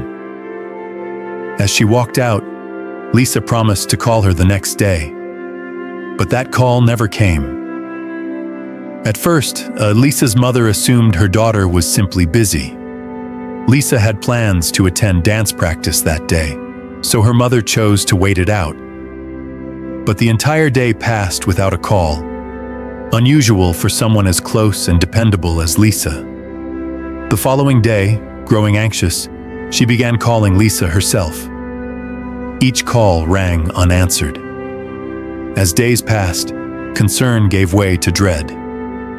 By Monday, 4 days after their last contact, Lisa's co-workers reached out to her mother. They told her Lisa hadn't shown up for work and wasn't answering any of their calls. This was completely out of character. Lisa was known for being responsible and had never missed work without notifying someone. Alarmed, her mother drove straight to Lisa's apartment. But the moment she pulled up, she was met with a scene no parent ever expects. The building was cordoned off with police tape. Officers filled the area. She asked what had happened. The police explained that earlier that day, residents had complained to the manager about a foul odor coming from one of the units. When he checked, he found Lisa's door unlocked. Inside, he discovered a lifeless body on the floor and immediately called the police. It was Lisa. She was partially undressed, and her body bore unmistakable signs of violence. Detectives quickly determined it was a homicide. Judging by the decomposition, she had been dead for several days. Though the apartment was in disarray, friends later confirmed that this wasn't unusual. Lisa wasn't particularly tidy. There was no evidence of forced entry or robbery. Her jewelry and valuables remained untouched. The only items missing were her keys and her gym bag. Don't forget to subscribe to our channel. Your support means a lot to us and helps us grow. A huge thank you to everyone who's been watching. One disturbing detail stood out immediately. The killer had cut off a portion of Lisa's long hair and taken it with them. Combined with the multiple injuries found on her body, it pointed to something far more personal than a random act of violence. Detectives suspected that Lisa had known her attacker, and that this person may have harbored deep resentment or rage toward her. This theory was supported by the scene itself. There were no signs of forced entry, and Lisa's apartment complex was secure, surrounded by a fence and accessible only with a key or by being buzzed in. Whoever entered her apartment likely didn't need to break in. She may have let them in herself. Investigators began canvassing the building, speaking with other residents, hoping someone had seen or heard something unusual. They soon caught a break. A neighbor recalled that 2 days earlier, after returning from a vacation, he'd noticed something strange. The metal frame of his front door was bent, and there was a faint blood stain on the door. He'd reported it to the building manager, but they had decided not to call the police, reasoning that no break-in had occurred. To detectives, this incident seemed far from coincidental. They believed it could be linked to Lisa's murder, possibly committed by the same person, but the motive remained murky. One theory suggested the killer may have tried to break into the neighbor's apartment, only to be confronted by Lisa. Another, more unsettling possibility was that the door incident happened after Lisa's murder, for reasons still unknown. Then came a chilling revelation from Lisa's housekeeper. She told police that 2 days before the body was found, she'd arrived at the complex for her regular cleaning visit. Using her key, she accessed the building and attempted to enter Lisa's apartment. But the door was blocked from inside. Peering through the slight gap, she saw a partially undressed woman lying on the floor. She also heard a man's voice. Assuming she had walked in on an intimate moment, the housekeeper quickly left. But detectives now believed that Lisa was already dead, and the voice she heard belonged to her killer, still inside the apartment at the time. The housekeeper added one more curious observation. As she peeked into the apartment that day, she thought she saw a black bag with a zipper lying near the body.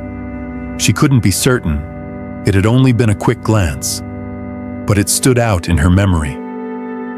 One detail was indisputable. An envelope filled with cash remained taped to the inside of Lisa's apartment door. untouched. It was payment the housekeeper always received the night before her scheduled visit, since Lisa typically wasn't home. That envelope's presence suggested a chilling timeline. Lisa had likely been attacked sometime after her mother left that night, between midnight and the early morning hours. Soon after, this timeline gained more support. Neighbors living directly beneath Lisa's apartment told detectives they had heard disturbing sounds late that night. Thuds from above, followed by the sound of someone walking down the stairs. They hadn't seen anyone, but the sounds were loud enough to be remembered. As forensic specialists scoured Lisa's apartment for clues, they noticed a detail that raised eyebrows. The toilet seat was up. That might seem minor, but Lisa lived alone. Investigators found it odd enough to swab the area, and they were right too. A partial fingerprint was discovered. It didn't match Lisa.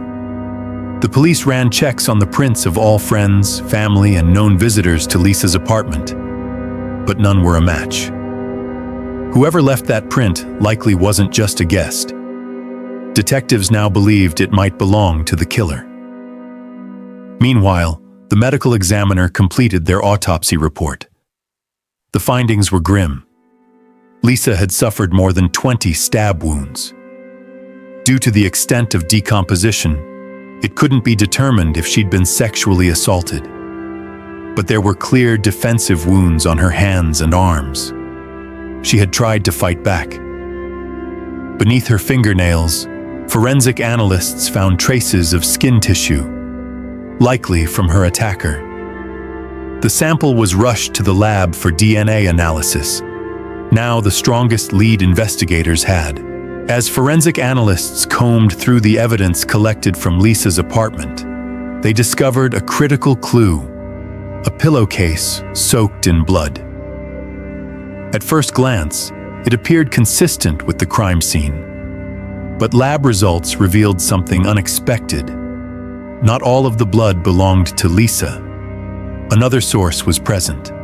That pillowcase was quickly prioritized for further DNA testing. Investigators developed a working theory. In many stabbing cases, the assailant inadvertently injures himself, especially if the weapon slips during the frenzy. That possibility gained traction when detectives found 2 discarded bandages floating in the toilet. They believed the killer had accessed Lisa's first aid kit to treat a cut, likely after the stabbing. And while tossing the used bandages, he may have left the partial fingerprint found earlier on the toilet seat. The lab results confirmed it. The additional blood on the pillowcase came from an unknown male. More importantly, the skin particles found beneath Lisa's fingernails, presumably scraped off during her desperate attempt to fight back, matched the same man, and so did the faint bloodstain found on her neighbor's doorframe.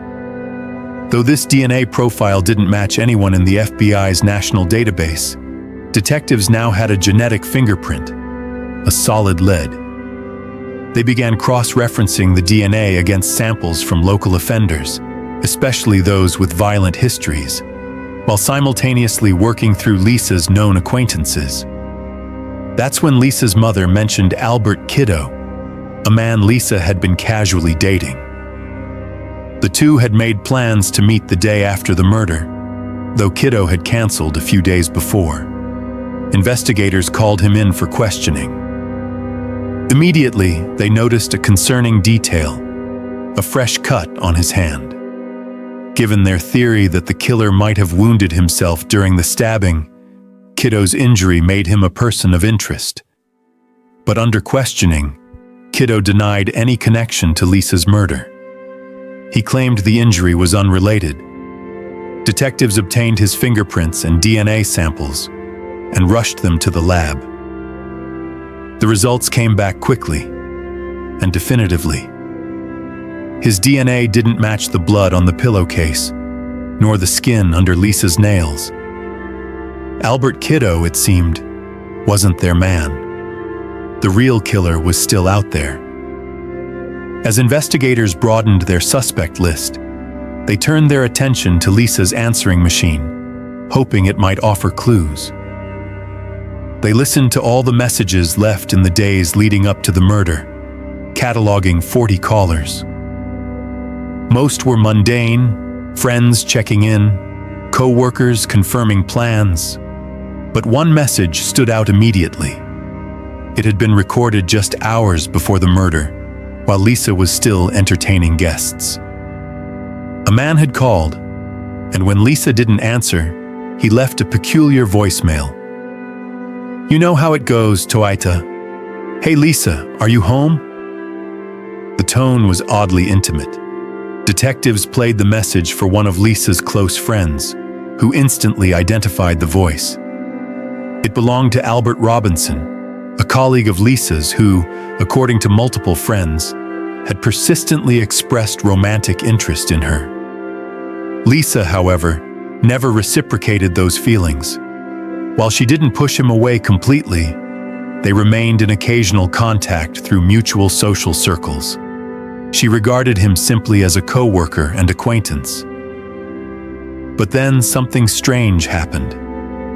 A few days after Lisa's murder, during a family memorial service held in her honor, Robinson arrived and delivered a baffling speech.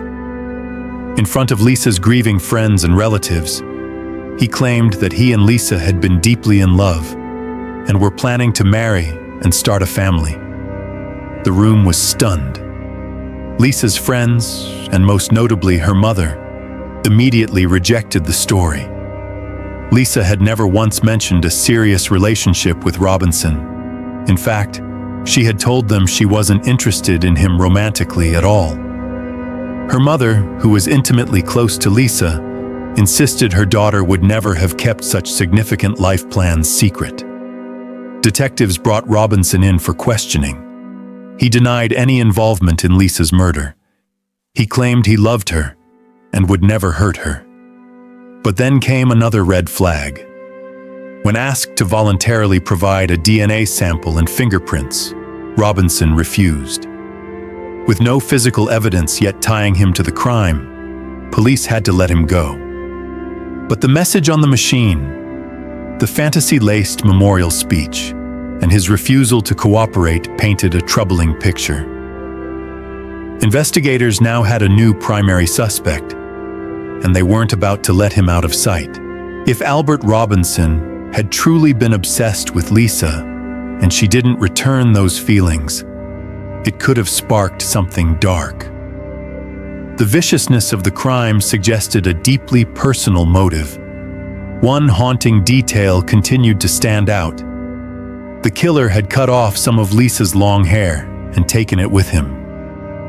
It was a disturbing act, likely tied to obsession. Eventually, detectives secured a search warrant for Robinson's home. What they found only deepened their suspicion. Dozens of photographs of Lisa were scattered throughout the residence, pinned on walls, tucked into drawers, visual proof of his fixation. Still, Robinson denied any involvement. This time, however, he agreed to provide both fingerprints and a DNA sample. Investigators were nearly certain they had their man. But when the lab results came back, the news stunned them. There was no match. The DNA from Lisa's apartment, the blood, the skin under her nails, didn't belong to Robinson. With no physical evidence tying him to the crime, he was removed from the suspect list. The case, once full of promising leads, began to stall. As months turned into years, detectives found themselves circling the same dead ends. They continued submitting the unidentified DNA and fingerprints into national databases, hoping the suspect would eventually turn up in connection with another crime. But the databases remained silent. It baffled investigators. The level of violence, the personal nature of the murder, it didn't feel like a first-time offense. And yet, the killer's DNA wasn't on record anywhere. Despite media coverage and public appeals, including heartfelt interviews from Lisa's mother, pleading for information, the trail remained cold.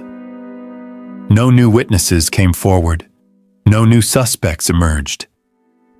Lisa Valdez's murder faded into the background, another haunting mystery left unsolved. In 2010, detectives caught wind of a promising new tool. The FBI had begun using an advanced DNA comparison method capable of identifying close relatives of unknown suspects in the national database. Unlike full-scale genetic genealogy, this technique could flag connections such as a father, son, or brother, potentially cracking open cold cases that had long run dry. With no other leads in Lisa Valdez's case, investigators submitted her killer's DNA for familial comparison in 2011 and began the long wait for results. Then, on September 2nd, the lead detective received a call from the FBI with one piece of good news and one surprise twist. The Bureau informed them they wouldn't need to run a familial match after all. Why? Because before starting the process, the lab had reanalyzed the original DNA sample as a matter of routine. And this time, 13 years after Lisa's murder, the DNA returned a direct hit. It matched a man named Anthony Hughes, who had only recently entered the FBI's system. Hughes had a long criminal record spanning several decades. However, none of his past offenses, mostly minor charges, had required DNA collection.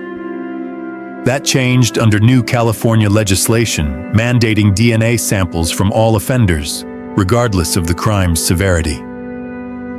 Hughes had recently been arrested for shoplifting, and that minor charge finally put his DNA into the federal database. It wasn't just the genetic profile that matched. His fingerprints, also entered into the system at the time of his arrest, were found to match the partial print recovered from the toilet seat in Lisa's apartment. Forensic experts even confirmed which of his fingers had left the mark. Detectives reopened the case files and combed through everything again. And there, buried in the records, was one more chilling detail. Anthony Hughes had called Lisa's home the day after her murder and left a voicemail.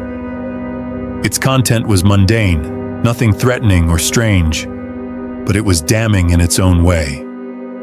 Despite later claiming he had never met Lisa, the message proved without a doubt that he knew her. Detectives went back through Lisa's personal belongings, and there, in her handwritten address book, they found a key piece of evidence: Anthony Hughes's phone number. It confirmed what they had already begun to suspect. Lisa knew her killer. Interviews with Lisa's friends added more context.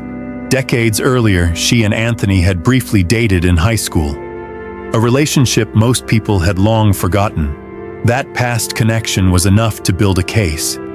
Now, with a name, a DNA match, a motive, and a personal link, detectives were ready to make an arrest. But Hughes didn't have a fixed address and was known to drift between cities. To prevent him from vanishing, officers used a ruse, bringing him in under the pretense of a robbery investigation. He was arrested without incident. At the station, detectives started the interview by asking about the supposed burglaries. Then, they gradually shifted to Lisa Valdez. Hughes initially denied even knowing her. But when shown her photo, he admitted they'd gone to high school together, though he claimed they hadn't seen each other since the late 1980s. That lie quickly unraveled. Detectives informed him that his DNA had been found at the murder scene. At that moment, Hughes broke down in tears and asked for a pen and paper. Detectives braced for a written confession, but instead, he began stabbing himself with the pen, screaming that the police were trying to frame him. Officers intervened and restrained him. Hughes was formally charged with Lisa's murder, and detectives finally delivered the news to her family. The man who had taken Lisa's life had been caught. But the legal process dragged on. 4 years passed before the trial began. In court, Hughes appeared smug at first, even smiling during testimony. But over time, his demeanor shifted. He started bringing a Bible to court, wearing a cross, and adopting the image of a reformed man, a move prosecutors believed was calculated to sway the jury.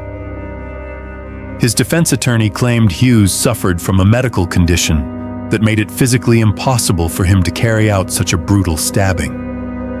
But medical records from the time of the murder painted a different picture. His condition was well managed and under control. The evidence against him was overwhelming. His blood was found on Lisa's pillowcase. His skin was under her fingernails, and his fingerprint was on her toilet seat. Despite it all, Hughes maintained he hadn't seen Lisa in decades. The jury saw through it. They unanimously convicted Anthony Hughes of second-degree murder. Due to the condition of Lisa's body, prosecutors couldn't prove whether she had been sexually assaulted, and Hughes challenged the delay in filing charges, arguing the 13-year gap had infringed on his rights. As a result, the original charges were reduced before sentencing. He received life in prison with the possibility of parole after 16 years, making him eligible for release in 2031 at the age of 72. To this day, Lisa's family continues to speak out, hoping the parole board will remember the brutality of the crime and the fact that Hughes has never once admitted guilt or shown remorse. Share your thoughts on this story in the comment section. And don't forget to hit the like button and subscribe if you enjoyed this video. Thank you for watching.